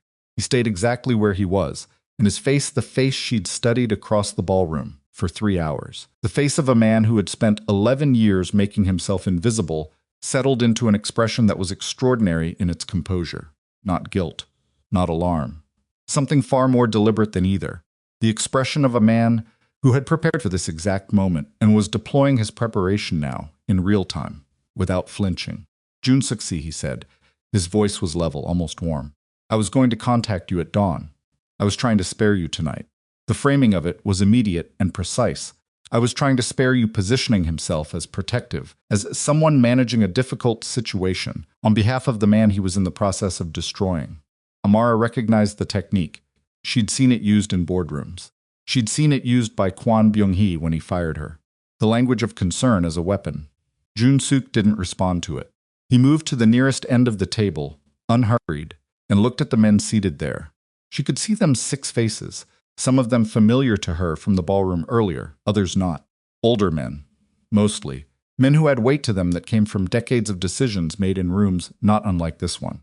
They were watching him with the careful, measuring attention of people who understood that what happened in the next few minutes was going to matter. I want to show you something, Jun-suk said. His voice was quiet. He looked at Oh Byung-soo, who came forward and placed the printed documents, Amara's reconstructed photographs, now supplemented by the analysis Byung-soo had run in the past 2 hours, on the table. A murmur moved through the room. Min-tae's expression didn't change. I expected this, he said, still in that measured, almost gentle tone. I want everyone here to understand I expected exactly this response. What you're looking at has been prepared for your consideration, but I'd encourage you to consider who prepared it and why. He was good.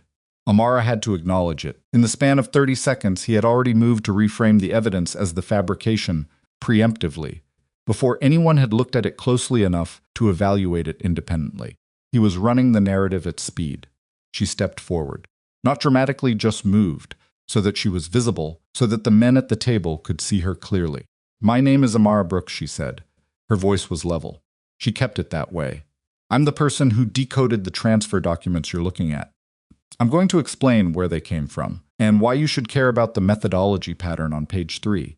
Because that pattern is the part that can't be faked, and the part that most directly connects these accounts to the structure of your organization. Min-tae looked at her. For the first time since they'd entered, his expression did something she hadn't expected. He smiled. Not a warm smile, not a nervous smile. A smile of a very specific kind, the kind that means I know something you don't.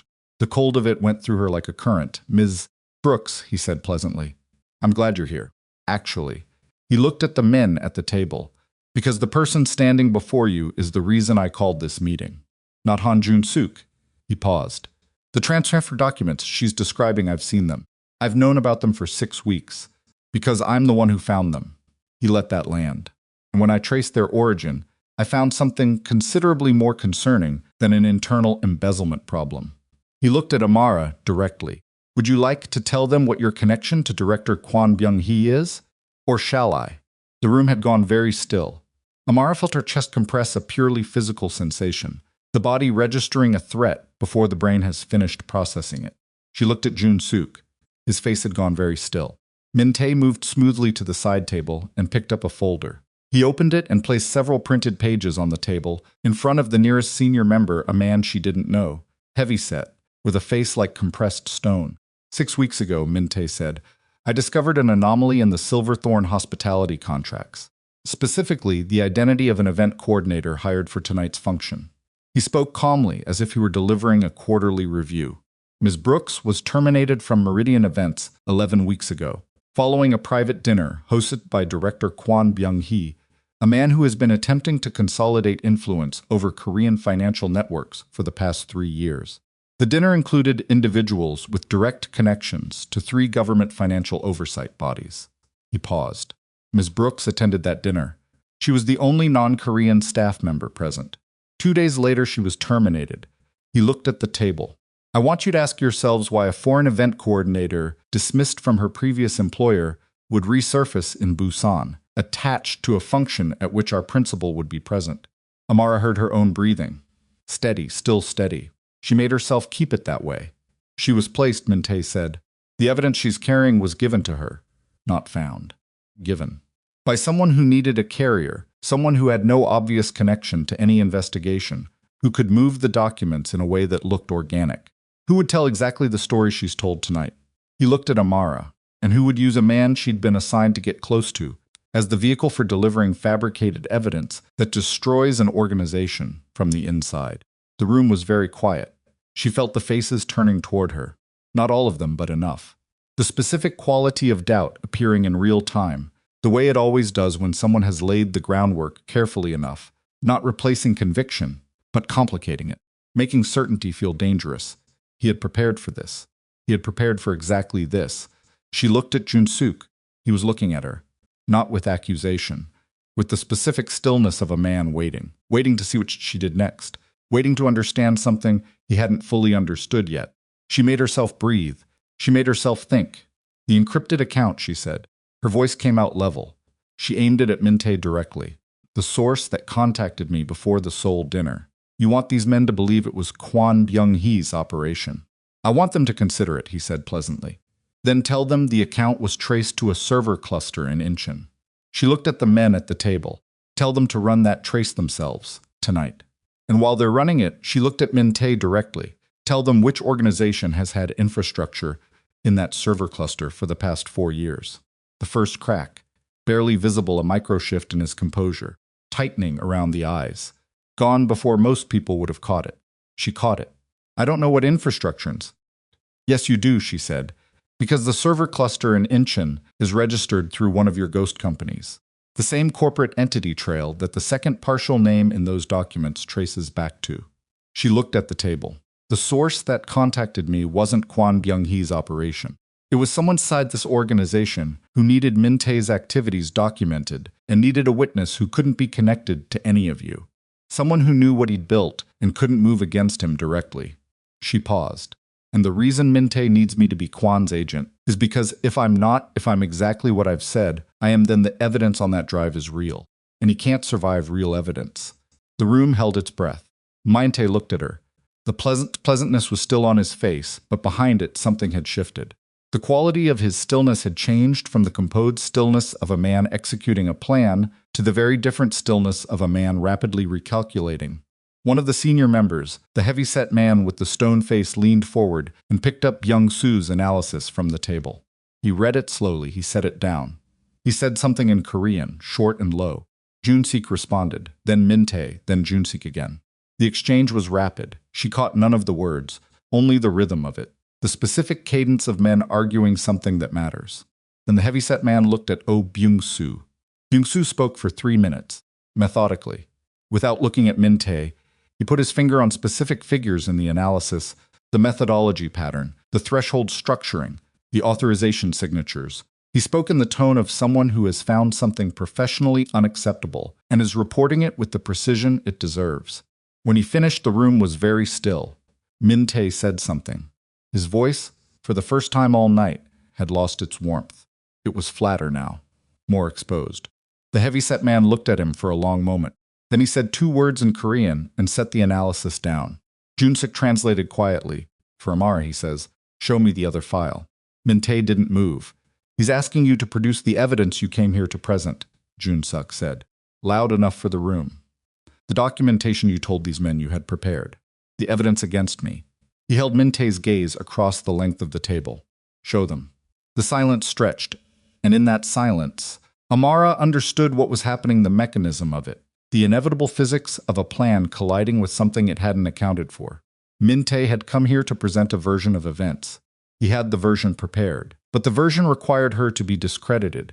First required her connection to Kwon Byung-hee to be established as fact before any of the documents could be evaluated. Without that foundation, his evidence became something that had to be weighed against hers, and weighed against hers, in front of men who were now looking at Byung-soo's methodology analysis with the specific attention of people who understood what they were reading. It didn't hold. Min-tae looked at the table. He looked at the faces there, the faces of men he'd spent 3 years carefully cultivating, turning, positioning, and she watched him understand, in real time, that the cultivation had not gone as deep as he needed it to go. Not enough of them. Not in this room, with Byung-soo's analysis on the table and the Incheon server cluster hanging in the air between them. He looked at Amara, and she saw for the first time, beneath the composed professional surface of Kang Min-tae, what had always been underneath it. Not the cold ambition she'd expected. Not the calculated patience of the planner. Something rawer than that. Something that looked almost like desperation, the specific desperation of a man who has spent 3 years building something and is watching it fail in a room he can't leave. He reached into his jacket.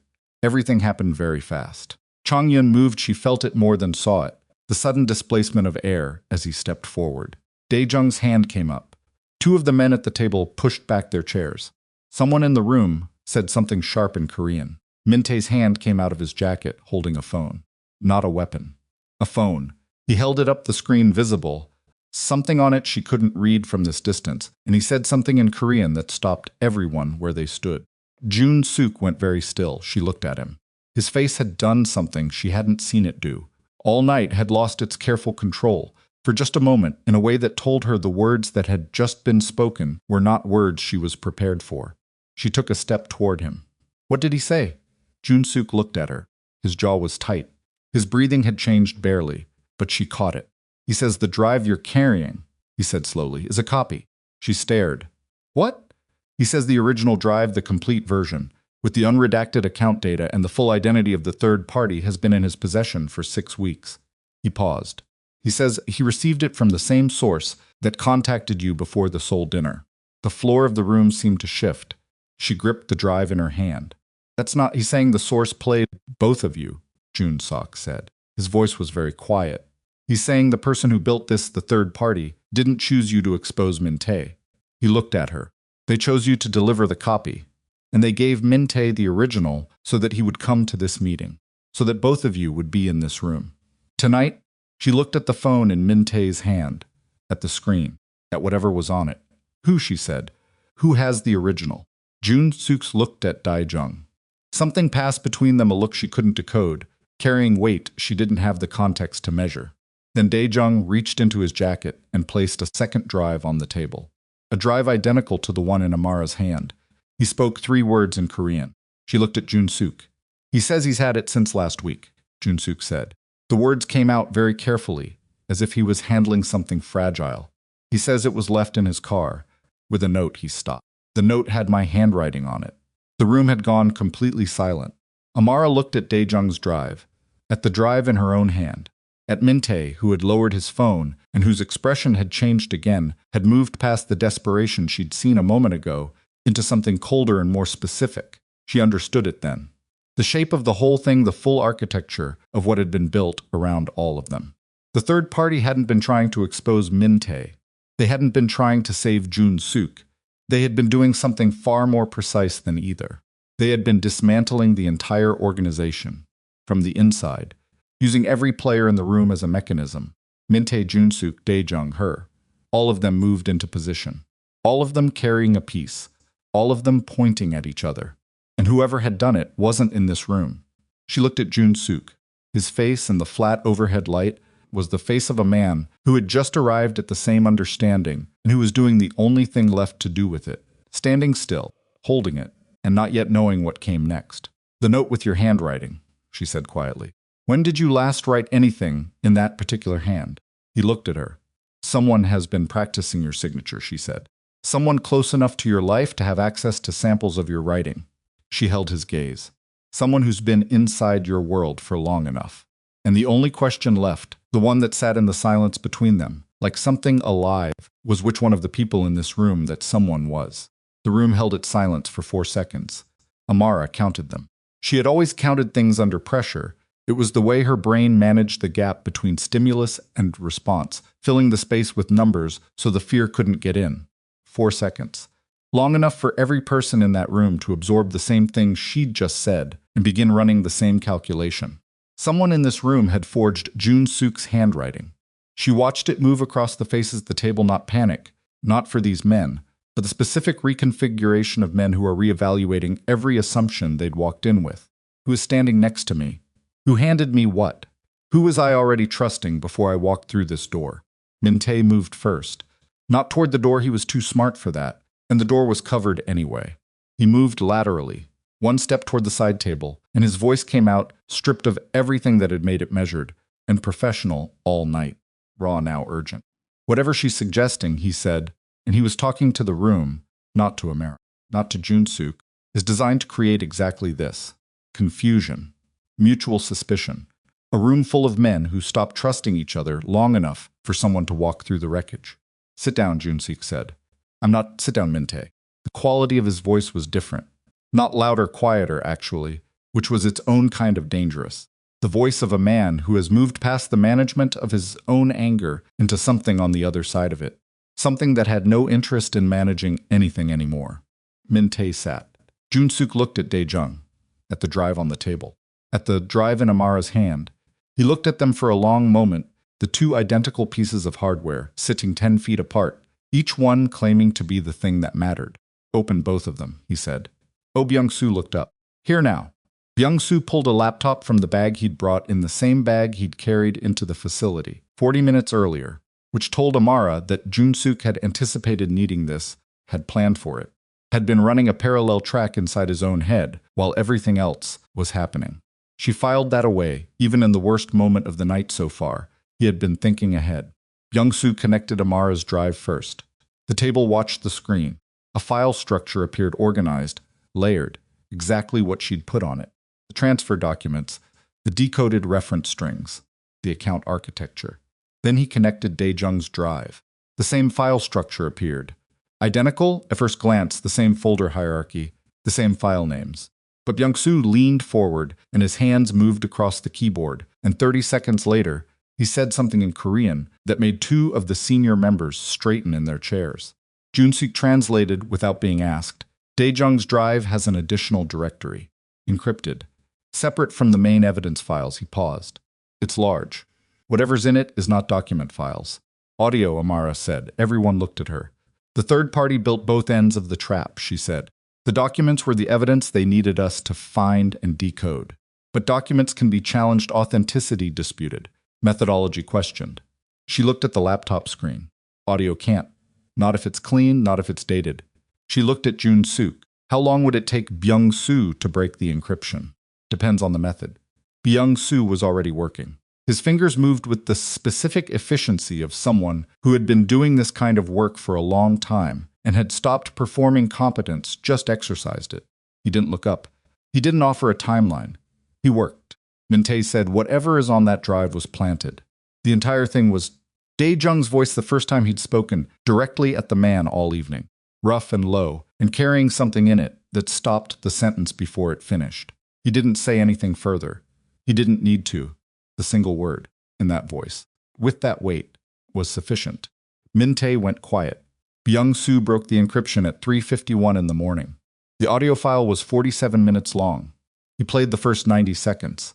The rooms went so still that Amara could hear the building, the mechanical breath of the HVAC system, distant traffic, the specific silence of Busan at 4 in the morning pressing against the windows. On the recording, 2 voices. One of them was Min-tae's recognizable, unmistakable, that same measured professional cadence now stripped of its protective context and exposed as exactly what it was. The other voice was younger, less controlled, nervous hands, she thought, remembering the description she'd given in the car. Park Seo-jun. The conversation was in Korean. But Jun-sik was translating in a low, flat voice at her shoulder, and what she heard, in pieces in translation, was the specific grammar of a conspiracy at the moment when it stops being theoretical and becomes operational. Amounts, timelines.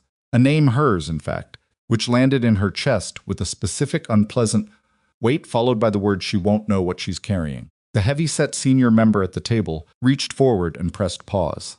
He looked at Min-tae. Min-tae looked at the table. For the first time since Amara had seen him since the ballroom, across the room, quiet and composed with his white pocket square. His face had no performance left in it. What was under the performance was not dramatic. It was not the face of a villain at the moment of defeat. It was the face of a man who is very tired and who has been caught, and who does not yet know what that means for the next 24 hours of his life. That face was, in its own way, worse than anything dramatic would have been. The heavy-set man said something short and turned to Jun-suk. He wants the full recording, Jun-suk said, and he wants the room cleared of everyone who isn't a senior member or a primary. She understood she was about to be asked to leave. She looked at Jun-suk. He looked back at her. You can wait outside. The chain of custody for both drives, she said.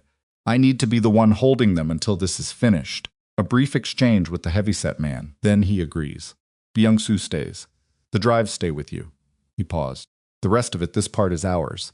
She held his gaze for a moment. He wasn't asking her to trust him. He wasn't making a promise. He was simply stating the division of what came next. This part of the room was his to manage, and she had already done the part that was hers. She gave him the drive. She kept her hand steady. I'll be outside, she said. The corridor was empty and fluorescent lit, and smelled of whatever the kitchen had been cooking 6 hours earlier. Chang-yun stood near the stairwell, not pacing, not checking his phone, just standing with his arms loose at his sides in the patient, economical way she'd noticed was characteristic of him. He glanced at her when she came out, said nothing. She said nothing either. She leaned against the wall and looked at the ceiling and breathed. The adrenaline had been cycling for 6 hours now, and her body was starting to register the debt of it, the specific exhaustion that settles in when sustained intensity finally relaxes its grip. The way her hands were trembling slightly when she held them in front of her. The ache in her feet from standing in heeled shoes on hard floors since 7:30 the previous evening. Small things. Physical things. The body's honest accounting of the night. She thought about the recording. 47 minutes of conversation between Min-tae and a man who had subsequently left the country and disappeared into Macau. She thought about the third party, whoever had sat in the dark somewhere, and recorded that conversation and then built the entire architecture around it. The drives. The encrypted source.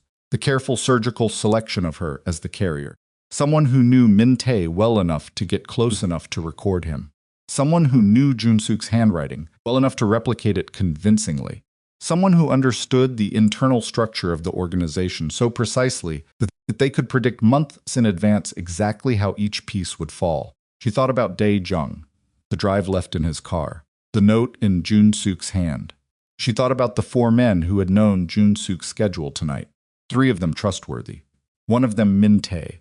She thought about how carefully she'd been positioned, not randomly, not opportunistically, chosen, researched, deployed. Someone had known about her memory, known about her connection to the Seoul dinner, known about her termination, and timed the approach to catch her at the precise moment when she was displaced and uncertain, and motivated by something that looked like principle, but was also, honestly, something that looked like the desperate need to matter after being dismissed like she'd never mattered at all. They'd read her accurately, down to the bone. She pressed the back of her head against the wall and stared at the ceiling. Who, she thought? Who had access to all of that? The door to the main room opened. Jun-suk came through it. He closed it behind him. He looked at Chang-yun, a small gesture, a slight angle of his head, and Changyin moved down the corridor, putting distance between them without leaving the floor. Jun Suk looked at Amara. His face was not the controlled surface of the man she'd spent the night with.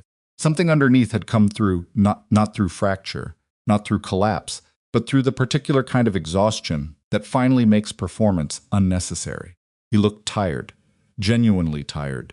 The way people look when they stop performing being fine. Min-tae has been detained, he said. He'll be held until we can establish the full scope of what he built. The senior members have suspended his authority and placed the secondary accounts under review. He leaned against the wall across from her. They'll want to meet again in the morning. With Byung-soo and the complete drive analysis. And you? My position is he started again. It will hold. It will hold because Dae-jong and Changyin are vouching directly, and because Byung-soo's technical analysis is unambiguous. But there will be scrutiny. There will be a period of... He paused again, and she understood that he was choosing between the diplomatic version and the accurate one. Instability, he said finally. There will be instability. She nodded the party. Yes, you have a theory. He was quiet for a moment. I have a direction. Not a name. Not yet. He looked at the floor. The recording, the 47 minutes. It was made approximately 4 weeks before the Seoul dinner. The location, based on background audio, a restaurant I own. Private dining. The kind of space that only a very small number of people have access to. Someone who had regular access to your private spaces. Someone who had been inside long enough that their presence wouldn't draw attention. Someone who could move through those spaces and not be questioned. He paused. Someone Min-tae trusted enough to meet in a private setting. She thought about it. The circles of trust Jun's Min-tae's. The overlapping space where someone could exist inside both without belonging fully to either. The second encoded name, she said. The partial one on the transfer documents. The one you said you could confirm. Yes, you told me it was someone you brought in 2 years ago. Someone Min-tae vouched for. Yes, but you also said you'd approved it because Min-tae told you to trust the source. She held his gaze. What if the source was already working against Min-tae by the time they entered your organization? What if Min-tae didn't know what he was vouching for? Jun Suk went very still. Someone inserted into your organization, she said, with Min-tae's endorsement, but not actually under Min-tae's control. Someone who needed proximity to both of you, to your operational structure and to Min-tae's. She paused. Close enough to replicate your handwriting. Close enough to record Min-tae's conversations. Close enough to know about me, my memory, my history, my precise psychological pressure points. He was looking at her with an expression she hadn't seen before. Not the calculating assessment. Not the controlled composure. Something more open than that, the face of a man standing at the edge of an understanding that changes something fundamental. 2 years ago, he said slowly. When I approved the identity, the man Min-tae vouched for, I ran a verification. Standard process. The verification was handled by my security office. He stopped. Who ran it, she said. The head of my internal security. His voice was very quiet. A man named Jo Hyun-woo. She waited. He's been with me for 9 years, he said. Before Min-tae, before most of the current structure, he paused. He has access to every private space I use. He manages the protocols for my personal meetings. He's the one who would have had access to documents carrying my handwriting. He stopped again. He's the one who ran the verification on the second identity 2 years ago. He's the only one outside of Min-tae who would have known what was being verified and why. He's also the one who would have had access to your security rotation tonight, she said. The one Min-tae used to build the 915 window. Min-tae and Hyun-woo, he said. 2 separate operations. 2 separate agendas. He pressed the heel of his hand briefly against his jaw. Min-tae building a frame. Hyun-woo building the mechanism to expose the frame, but not to protect me. To use both of us. To dismantle the whole structure, she said. From both ends simultaneously. If Min-tae falls and I fall, then whoever steps into the vacuum, she said. That's where Jo Hyun-woo ends up. In a reorganization with no one above him, and an entire intelligence apparatus, your security architecture, your operational records already in his hands. Jun-sik straightened off the wall. She'd seen him move with deliberate calm all night. This was different, a speed to it, a tightening. Something that moved through his entire frame and changed the quality of the air around him. He's not here, he said. He wasn't called to this meeting. Would he normally be? For an emergency senior meeting, yes. He manages the logistics. He should have been one of the first calls. He looked at Changyin, who was already moving toward them from the end of the corridor reading the change in Jun-suk's posture from 20 feet away. He wasn't here. He didn't respond to the emergency protocol. Because he's not managing the meeting, she said. He's managing what happens after it. Chong-yoon reached them. Jun-suk spoke in rapid Korean. She caught Jo Yoon-woo's name, the Korean words she'd begun to associate with location and contact, and now. Chong-yoon pulled out his phone and started moving. Jun-suk looked at her. The facility. The one we were at earlier tonight. The secure location. She understood before he finished. He knows about it. He built it, Jun-suk said. 9 years ago. The facility was his design, his spec. He knows every entrance, every piece of equipment, he stopped. The communication equipment. The calls you made tonight, she said. The location you sent for the car, Byung-soo's route. All of it went through the secure comm system. His jaw was tight enough that she could see the muscle move. If he's been monitoring that system, he knows where we are. He knows where Byung-soo is. He knows where the drives are. He stopped. They looked at each other. He knows Min-tae is contained, she said, which means his window is. Chong-yoon appeared at the corridor's end. He said 3 words. His voice was flat, and his face, for the first time all night, was not composed. Jun-suk turned to Amara. The facility, someone cut the power. They moved fast. She didn't ask questions. There was no time for questions. And she understood enough to know that the next decision that mattered was not made in a corridor in Hyundai, but at a facility 20 minutes away, where Oh Byung-soo was alone with a laptop and 2 backup drives, and whatever security Jun-suk had left there, which she was now recalculating as insufficient. The cars moved differently now, no attempt at inconspicuous pace. She was in the front vehicle, Jun-suk beside her, and the driver was running lights in the thin pre-dawn traffic of the city with the specific focused aggression of a man who had been asked to do this before, and who understood that the number beside the police speedometer was not currently a governing document. She gripped the door handle, not from fear, from physics. She kept her breathing even. Byung-soo has a panic protocol, Jun-suk said. He was on his phone, 2 calls in the past 4 minutes, both brief, both ending in the same terse exchange. If the power went, he knows to initiate it. What does the protocol look like? He destroys the drives and moves to a secondary exit. He paused. The secondary exit is a service corridor on the building's north side. It comes out in an alley adjacent to the loading dock. And if someone knows about the secondary exit, he didn't answer. The car took a corner hard enough that she felt her weight shift against the door. She thought about Jo Hyun-woo. 9 years. The man who had designed the facility, who had built the secure communication system, who had managed the verification process that brought Min-tae's ghost identity into the organization. 9 years of perfect invisible access. 9 years of proximity to every system, every protocol, every private space. She thought about the recording. 47 minutes of Min-tae's voice, laid out with the patience and precision of someone who had been waiting for exactly the right moment. She thought about the drive left in Dae-jung's car, the note in Jun-suk's handwriting. Jo Hyun-woo hadn't just been exposing Min-tae. He'd been building something far more careful than that. He'd been engineering a controlled demolition, removing Min-tae as a liability, while simultaneously positioning the evidence to take Jun-suk down in the same collapse. The organization destabilized from both ends. Leadership vacuum. Security infrastructure entirely in the hands of the one man who'd never appeared to be competing for anything at all. 9 years. Patient as stone, she said. He's going to want the drives before Byung-soo destroys them. Yes. Which means he needs Byung-soo alive long enough to access them. Yes. Then we have time. Assuming the power cut just happened, he said. Assuming he's not already. His phone rang. He answered. 1 second. 2. His hand tightened on the phone. She could see it. The knuckles changing color. He said 1 word in Korean and ended the call. She looked at him. Byung-soo initiated the protocol, he said. He's out of the building. She exhaled. But his contact with the secondary team went dark 40 seconds after, he said. Before he reached the alley, she felt the exhale reverse. Jo Hyun-woo's people got there first. Yes. The car was moving through the port district, now wider roads, darker, the bulk of the industrial structures pressing in from both sides. She could see the harbor between the buildings, the black water, the lights of the ships.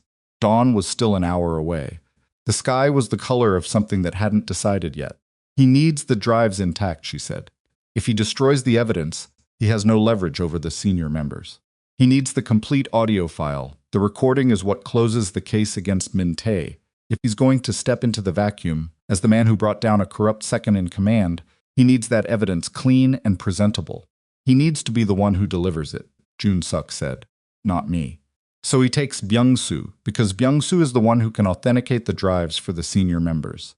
Technical confirmation from the finance officer carries more weight than anything he brings to that meeting himself. She paused. He's going to stage this. He's going to present himself as the one who uncovered the corruption, the loyal security chief, the man who protected the organization while leadership was compromised. She looked at Jun-suk directly. And to make that work, you can't be alive and coherent when he walks into that meeting. The flat statement of it settled in the car. Jun-suk looked at her steadily. He has Byung-soo, she said. He's going to bring him to the meeting as a witness.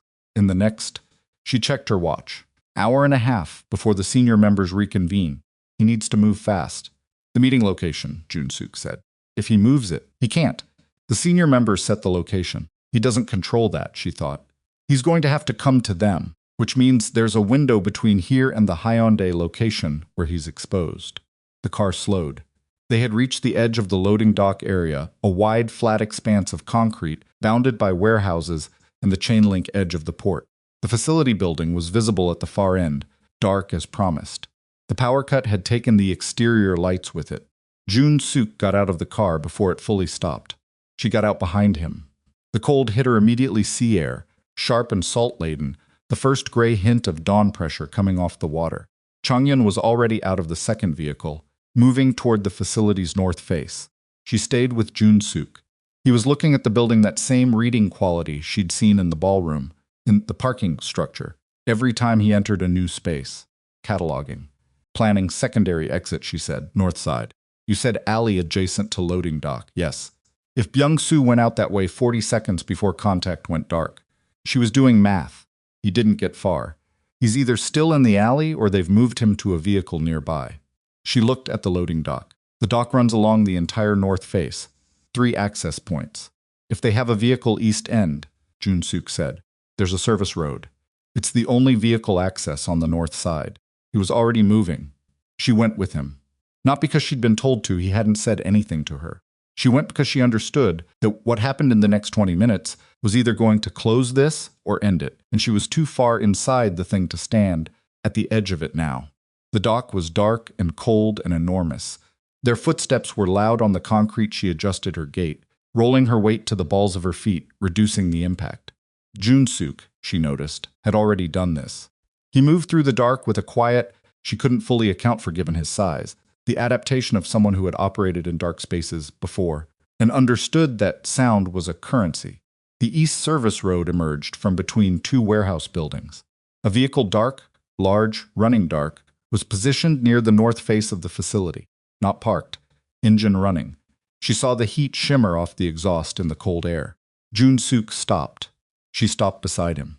They were in the shadow of the warehouse deep enough, she thought, that they weren't visible from the vehicle. He didn't reach for a weapon. She noticed that. He stood still and assessed. How many, she said, barely voiced. Driver, at least 1 in the back. He paused. Hyun-woo will be at the facility entrance, not in the vehicle. He'll want to supervise the drives personally. Jung-soo is in the vehicle. Yes. She thought about the timing. The senior members reconvening in an hour and 15 minutes. The distance from here to Hyundai. The window in which Jo Hyun-woo needed to move Byung-soo and the drives and construct his narrative and arrive at that meeting as the hero of the story he'd been writing for 9 years. He's going to move the vehicle soon, she said. Yes. If Byung-soo is in that vehicle and it leaves... I know. She looked at him. In the dark, his face was very still, the stillness, not of calm, but of a decision made somewhere beneath the surface, out of sight.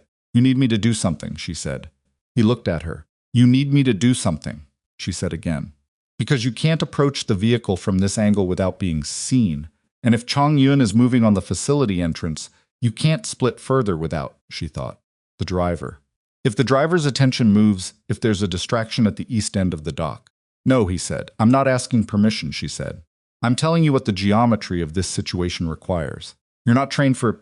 I spent 8 years managing the logistics of situations where everything went wrong simultaneously, she said. I know how to move through a space under pressure, and I know how to create a distraction without getting myself killed. She held his gaze in the dark. Tell me when. He looked at her for a moment. That was about 3 seconds long, and felt considerably longer. Then there's a secondary entrance on the east face of the far warehouse. Red door. If you can reach it without being seen from the vehicle, go through, come out on the dock side, and make noise. Enough to pull the driver's attention east. And you, I'll be at the vehicle. She looked at the gap between their current position and the warehouse. 30 feet of open concrete. The vehicle's headlights were aimed north away from them, but the angle would shift if anyone in the vehicle was watching the dock perimeter. She thought 30 feet, 10 seconds. Flat shoes would be better than these, but I don't have flat shoes. She went. She moved at an angle not directly across the open space, but cutting diagonally, using the bulk of a parked cargo dolly as a midpoint cover, keeping low enough that her profile didn't rise above the sight line of the vehicle's side mirrors. Her heels hit the concrete, and she felt each impact in her calves, and kept going. The red door appeared older than she'd hoped, the kind with a bar handle rather than a knob, which meant push rather than pull, which meant she'd need to commit to the push without testing the door first. She pushed, it opened. The interior was dark and smelled of machine oil and salt.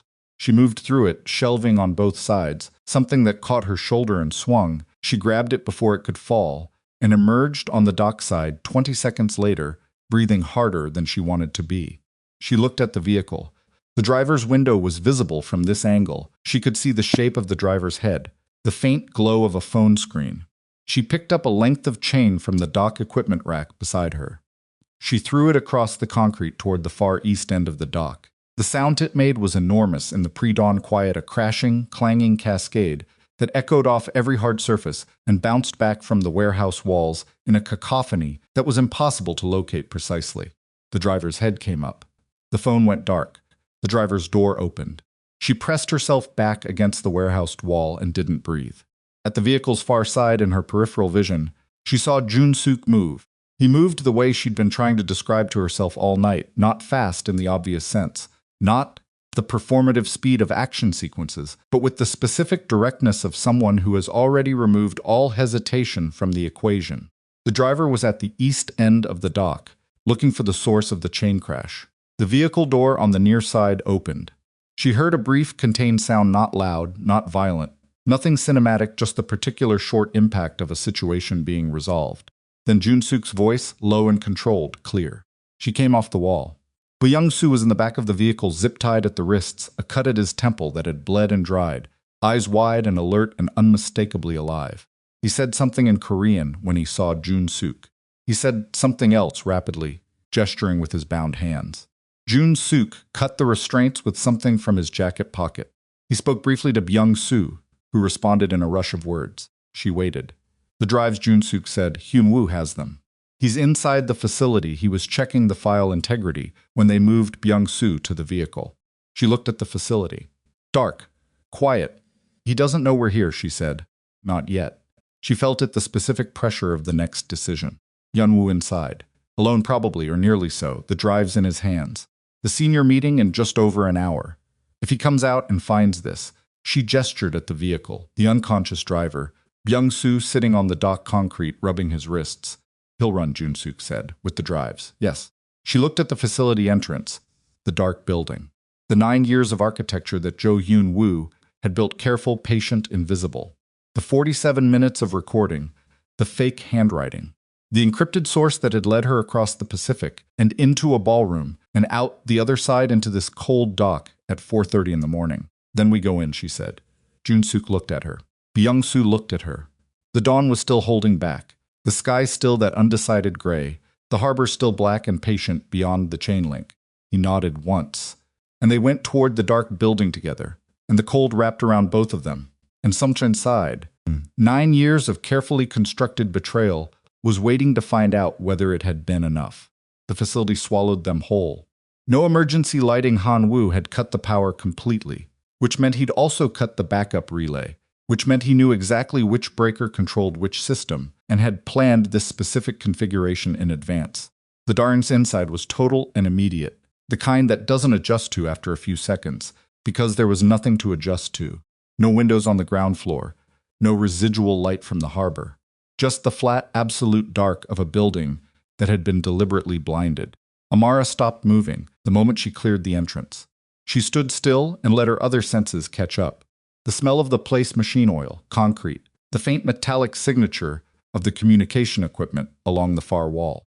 The sound of it, her own breathing, Jun-seek 2 feet to her left, the distant harbor muffled by the walls.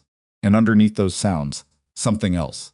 The specific quality of a space occupied by someone who is also standing still and also listening. Hyun-woo knew they were here. She didn't say it. She didn't need to. She felt Jun-seok make the same determination beside her, a slight shift in his posture, a change in the way he was breathing. She reached out and found his arm in the dark. She pressed 2 fingers against it, not a grip, just contact. "I'm here, I know." He pressed back once, then he moved. She tracked him by sound, the controlled, minimal footsteps, the bearing she'd mapped from hours of watching him cross rooms. He angled left toward the far wall, away from the center of the floor. She went right, toward the table where they'd worked 2 hours earlier. She knew the layout. She'd been in this room for 2 hours with overhead lighting, and she'd been paying attention, and she moved now through the remembered geometry of it, with her hands out in front of her and her feet, testing each step before she committed weight. The table edge found her palm. She oriented herself. The communication equipment was to her left 6 feet, maybe 7. The main entrance behind her. The secondary door, the one that led to the interior corridor, somewhere ahead and to the right. Hyun-woo was between her and that door. She felt it, the particular quality of occupied silence, the way a space feels different when someone is breathing in it. She stopped. "Jo Hyun-woo," she said. Her voice in the dark was strange, louder than she expected, and flatter, the acoustics of the room doing nothing soft with it. Nothing. "I know you have the drive," she said. "I know what's on them. I know what you've built, and I know what you're planning to do with it." She kept her voice even. Not challenging, just factual. "I want you to understand something before this goes further." A sound. Small to her right, and slightly ahead, the creak of a floor joint under weight. "The recording," she said, 47 minutes. "The senior members have already heard 90 seconds of it. They've already seen Byung-soo's methodology analysis." She paused. "Whatever narrative you were going to walk into that meeting with, it doesn't fit anymore. The shape of the room has changed." Another sound. Closer this time. She didn't move. "You can still walk out of this building," she said, "with the drives, with whatever you've prepared. But you'd be walking into a room that already knows the first part of the story, and the first part doesn't end where you planned." Jun-seok's voice came from the left wall, deliberate, placed to establish position. 9 years, Hyun-woo. A pause. Then a voice she hadn't heard before, and yet somehow recognized. The voice of someone who has been very careful for a very long time, and has just made the calculation that carefulness is no longer the primary requirement. 8 years and 7 months, Jo Hyun-woo said. "If you're going to use the number, use the accurate one." His voice was not what she'd expected. Not cold, or not only cold. There was something in it that surprised her. A tiredness. The specific tiredness of someone who has been carrying something for 8 years and 7 months, and is very close to the point where the carrying becomes the only thing they've ever done. "Where are you?" Jun-seok said. "Close enough." A pause. "Did you bring her to do the talking because you thought I'd respond differently to a woman? Or because you've already started trusting her more than your own voice?" "I'm here because I understand the geometry of this room better than you think," Amara said. "And because I'm the one who decoded what you built. Both ends of it." She paused. "You knew about my memory." Silence. "You chose me specifically," she said. "Not just because I'd been at the Seoul dinner. Because you needed someone who could carry detailed visual information without documentation. Someone who could reconstruct what they'd seen accurately enough to be credible." She kept her voice level. "That's a very specific kind of research. You spent time on me. More than you'd be comfortable with," he said. His voice had moved slightly to the right of where it had been. She adjusted her internal map. "Why me?" she said. Not a challenge. A genuine question. A pause that felt different from the tactical silences, longer, less managed. "Because you were already halfway there," he said. You'd seen the document. You were already carrying it in your head, in that specific way you carry things. You just didn't know what you had." Another pause. "And because you were alone. No organization behind you. No institutional protection. No one who would miss you quickly if something went wrong." His voice was precise and unsparing. Useful characteristics. She absorbed this. The cold accuracy of being described as a tool, accurate, unglamorous. The plain language of someone who doesn't deal in softening. "And Minte," she said. "You used him the same way." Minte used himself. "I just created conditions." A sound, something set down carefully on a hard surface. He'd been building his frame for 3 years. I'd been watching him build it.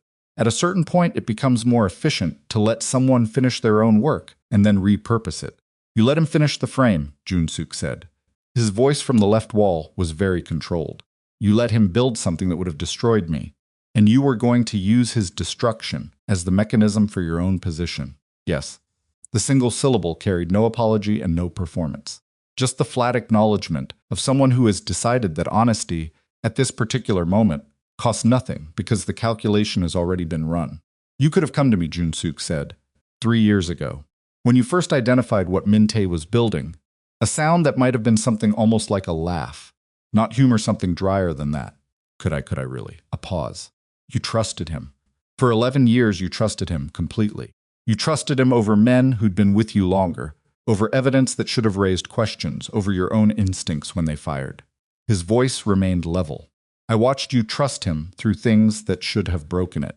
I watched you explain away the inconsistencies, because the alternative, accepting that someone you'd chosen was dismantling you, was too uncomfortable to hold. A pause. If I'd come to you 3 years ago with what I knew, you would have taken it to him. The silence that followed was not comfortable. Amara heard Jun-suk's breathing steady, controlled, and understood that the breath control was costing him something. So you built a parallel track, she said. You let it run. You positioned all the pieces, and when the moment came, I would have been the one standing, Yun-woo said. Yes, but not to protect the organization, she said. Not to protect him. No. His voice had shifted. She placed him now at the far end of the room, near the secondary door. He'd been moving incrementally throughout the conversation. Patient. Controlled. To protect something that all three of us know this organization has never been. To stop pretending that what we're holding together here is worth holding together. A pause. I've spent 9 years managing the security of an empire that does a great deal of harm and a selective amount of good, and calls that balance leadership. I'm tired of the accounting. The room held the words for a moment. The recording, Amara said, you didn't make it to help the organization. You made it to end it. To end this version of it, he said. She thought about that, the specific, hair-fine distinction. Not destruction for its own sake. Something more surgical. Remove Min-tae. Remove Jun-suk. Remove the existing structure and let something else occupy the space. Something Yun-woo controlled. Something built from the inside out. Already running. Already positioned. The ghost identity, she said. The man Min-tae vouched for 2 years ago. The one who doesn't exist in any record you could find. That's not a ghost identity. That's a real person. Silence. Someone you trust, she said, already inside. Already in position. She paused. If you walk into that meeting and both Jun-suk and Min-tae are discredited, if the organization goes into emergency succession protocols, who benefits most from already being embedded in the structure? The silence this time was different. The quality of a man recalculating whether the conversation has gone further than he intended. The drives, Jun-suk said. From the left wall, he hadn't moved. He was holding his position with the deliberate patience of a man who understood that in a dark room, the person who moves most loses most. Give them to me. No. Yun-woo, you're not hearing me. His voice was sharp now, the first real edge in it all night. I am telling you that I am done. I am done with this organization, this structure, this specific balance of harm. I am done managing a system that destroys people and calls it necessary and moves on. I've been done for 3 years. His dropped. The drives are the only way this ends in a way that doesn't kill someone. Give them to me, Jun-suk said again. Queter, why? So you can manage it. So you can contain it. So you can discipline Min-tae and restructure the accounts and call it resolved and go back to he stopped. No, that's not what happens. What happens is it ends. The recording goes out. The transfers go out.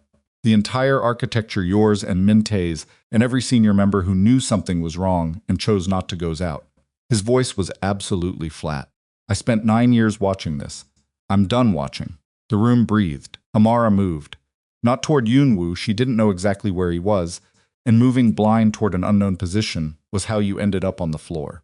She moved toward the communication equipment on the far wall, toward the backup power relay she'd noted when she was in this room earlier, when the lights were on, and she was paying attention. She'd seen it then the way she saw everything automatically, without intention, filed away against an unknown future use. A secondary relay panel mounted on the wall beside the main comm unit. Red cover, manual override. Her hands found the wall. Found the main comm unit's frame. She recognized it by the shape of it, the slightly raised edge of the panel housing. Moved left, found the secondary housing, found the red cover. She flipped it. The lights came on. Not all of them, just the emergency strips along the floor and the ceiling edge, the kind of low-level illumination designed for evacuation. But after the total dark, it was enormous, a sudden, complete revelation of the room and everyone in it. Hyun-woo was 6 feet from the secondary door. He was holding both drives in his left hand, and in his right hand she registered it in the same instant, the specific shape of a threat becoming visible, a phone, not a weapon. A phone, his thumb positioned over the screen. An upload interface, pre-queued, ready to transmit the moment he pressed it. He blinked in the sudden light. They all did. Then his eyes cleared and he looked at Amara, and then at Jun-suk, and then very briefly, with the expression of someone acknowledging the accuracy of an unwanted development, he looked at the relay panel she was standing beside. "That was smart," he said. "Thank you," she said. Nobody moved. She looked at the phone in his hand, the upload interface. She thought about what a live transmission of 47 minutes of recorded conversation and a complete financial architecture analysis would do if it went out to. She looked at the screen from this distance, couldn't read the recipients, but could see enough to understand it was multiple addresses. Financial oversight bodies, probably. Investigative journalists. The kind of distribution that couldn't be recalled. "If you send that," she said, "it doesn't end cleanly. You know it doesn't. It ends messily, publicly, and the collateral reaches a long way in every direction. People who had nothing to do with any of this." She held his gaze. "The people Min-tae's liquidation scheme wiped out, they need this evidence in a proceeding, not in a news cycle. In a proceeding, they get restitution. In a news cycle, they get a story." Hyun-woo looked at her. "You know I'm right," she said. "I know you're making the argument that serves Jun-suk's survival," he said. "I'm making the argument that serves the people who actually lost something," she said, "which is different." She took one step toward him. Not fast nothing that looked like approach. Just a reduction of the distance between them. 47 months. That's roughly how long a financial crime proceeding takes from evidence submission to restitution order. If this goes out as a news story tonight, it's 36 hours of coverage and then it's gone. And the accounts are frozen pending investigation that takes twice as long without clean evidence chain of custody. She paused. "You know this. You plan this long enough that you know exactly how this plays out in every version." His thumb hadn't moved from the screen. "Give me the drives," she said. "I'll walk them into that, proceeding myself. I've been the chain of custody from the beginning that holds up. You know it holds up." She held his gaze. "And you walk out of this building. Tonight. With whatever you've prepared and whoever you trust and whatever comes next for you." She paused. "I'm not here to bring you in. I'm not capable of bringing you in. I'm asking you to make a decision about which version of this does the most good for the people who deserve it." Hyun-woo looked at her for a long time. He looked at Jun-suk. Jun-suk said nothing. He was watching Hyun-woo with the expression she'd come to recognize, the deep, reading stillness. But underneath it, tonight, something different. Something that hadn't been there before. She thought it might be the specific look of a man confronting a version of himself he hadn't known. Existed the man he appeared to be from the outside, from 9 years of close proximity, from the perspective of someone intelligent enough to see clearly. It was not a comfortable thing to see on anyone's face. "The ghost identity," Jun-suk said quietly. "The man Min-tae vouched for. Tell me who he is." Hyun-woo looked at him. "Tell me," Jun-suk said. "Not because I'm going to use it against you, because I need to understand the full scope of what's inside my own house." A long pause. "His name is Lee Junho," Hyun-woo said. "He's my nephew. He's 28 years old, and he's been with me since before he was old enough to understand what he was being prepared for." His voice was level. "He's not dangerous. He's not part of what Min-tae was building. He was my insurance. My presence inside if things went wrong." He paused. "He doesn't know most of what I've done. I'll find him," Jun-suk said. "And I'll have that conversation with him directly. Don't punish him for my decisions. I said I'll have the conversation." Jun-suk held his gaze. "That's what I said." Something in Hyun-woo's posture changed, barely perceptible, but real. The specific change of a man releasing something he's been holding with both hands. He lowered the phone. He held out the drives. Amara crossed the room and took them. Both of them. She held them in her palm. The weight of everything the night had been, compressed into 2 small pieces of hardware. Hyun-woo looked at her. "The people Min-tae wiped out," he said. "The liquidation. There are 43 families. I have their documentation. The full accounting. He reached into his jacket and produced a sealed envelope. He held it out. This has been in my possession for 6 months. I was going to use it as supplementary evidence for the proceeding to establish the human impact alongside the financial record. She took the envelope. It was heavier than it looked. Thank you, she said. He looked at her for a moment. Something in his expression was very tired, and very honest, and entirely without performance. You're not what I expected, he said. When I researched you, you were easier to categorize on paper. People usually are, she said. He almost smiled. Almost. Then he walked to the secondary door, pushed it open, and left. The door swung shut behind him. The emergency lighting hummed. The harbor sounds came faintly through the walls. Amara and Junsuk stood in the middle of the room, with the drives between them and the envelope of 43 families' worth of devastation, and the specific silence of a space that has just been vacated by something that had occupied it for a very long time. She looked at her hands. Both of them, the drives in the right, the envelope in the left. Still steady. Still doing the thing they'd been doing all night, she thought Grandma. Still standing. The senior members' meeting reconvened at 6:15 in the morning. By that point, Amara had been awake for 23 hours and was running on the specific brittle alertness of someone who has pushed past exhaustion into the flat, clear country beyond it, where everything is visible and nothing is comfortable, and you can think with a precision that isn't available when you're rested. She'd used the drive's contents, Byung-Soo's analysis, and Han-Woo's supplementary documentation to assemble a complete evidential package that she presented to the senior members with the systematic efficiency of someone who had organized complicated things under pressure for 11 years, and was applying every one of those years right now. She didn't editorialize. She didn't perform. She laid it out. The transfer architecture, the methodology match, the recording, the ghost accounts, the 43 families. She answered questions for 40 minutes in a conference room that smelled of coffee nobody had touched, and the particular staleness of men who had also not slept. Junsuk sat at the far end of the table and said almost nothing. That was, she understood, deliberate. He was letting the evidence speak without his voice attached to it, understanding that, in a room full of men who were evaluating whether to trust him, the loudest argument he could make was the argument he didn't make. It was, she thought, the smartest thing she'd seen him do all night. When she finished, the heavy-set man she'd learned his name was Park Woo-jin. The longest-standing senior member looked at the table for a long time. Then he looked at Junsuk. He spoke in Korean for 2 minutes. No one interrupted. When he finished, Junsuk translated quietly for her. He says the evidence against Min Tae is complete. The accounts are frozen as of this morning. The senior council will convene a full review of organizational structure, independently of both of us, within the next 2 weeks. He paused. He says Jo Han-woo's whereabouts are a matter for that review. He's not authorizing a pursuit tonight. She heard the complexity of that. The decision to let Hyun-woo go, at least for now, was not without cost. But she understood it. In the specific calculus of organizational survival, a clean transition mattered more than immediate accountability for a man who had, in his own way, handed them the tools to survive. And the 43 families, she said. Junsuk looked at Park Woo-jin and asked. A brief exchange. He says the restitution documentation will be submitted to the appropriate financial oversight body as part of the evidence package. He doesn't contest the liability. A pause. He says it's a debt. She held that word for a moment. Debt, not charity, not grace. A debt with all the weight and obligation that word carried in a world where men like these understood more honestly than most. Good, she said. She left the meeting at 8:20 in the morning. The city was fully awake.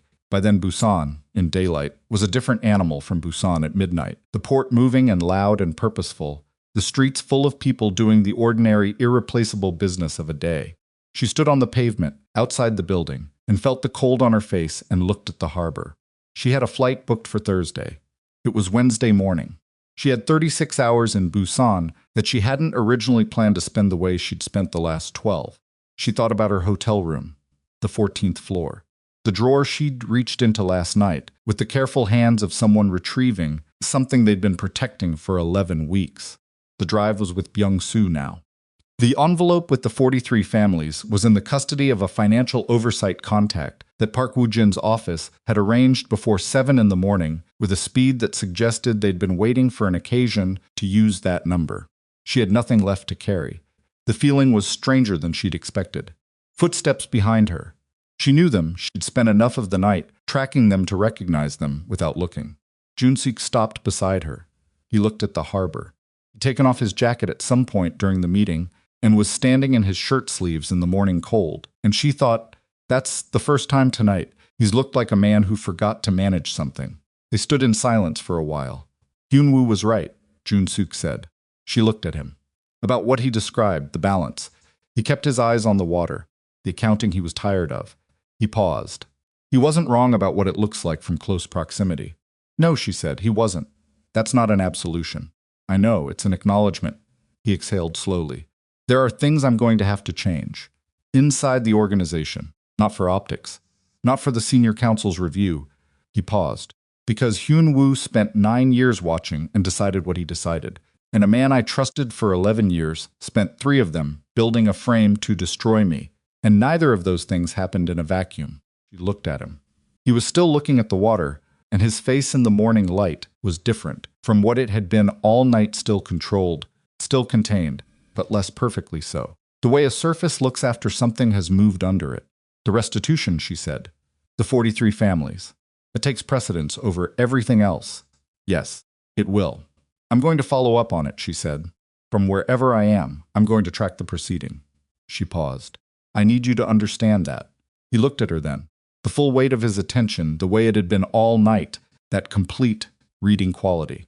I understand it, he said. Good, they were quiet again. A container ship was moving slowly through the harbor, heading for open water, enormous and unhurried and indifferent. The way the sea is always indifferent to the things that happen at its edges. What are you going to do, he said, when you get home? She thought about it. The honest answer, not the diplomatic one. I don't know where home is right now, she said. I've been living out of a suitcase for 4 years. I don't have Meridian anymore. I don't have the Seoul contract. She paused. I have 11 weeks of decoded financial architecture and the beginning of what might be a useful skill set for someone who needs that kind of thing done. She looked at the water. I'm going to find out what that's worth. It's worth a great deal, he said. I can tell you that from direct personal experience. She almost smiled. The investigative angle, he said carefully. The financial decoding. The pattern recognition you applied to the documents. He paused. There are organizations that need that. Not criminal organizations. Oversight bodies. Advocacy groups working on financial accountability. He paused again. I know some of them. Are you offering me a job?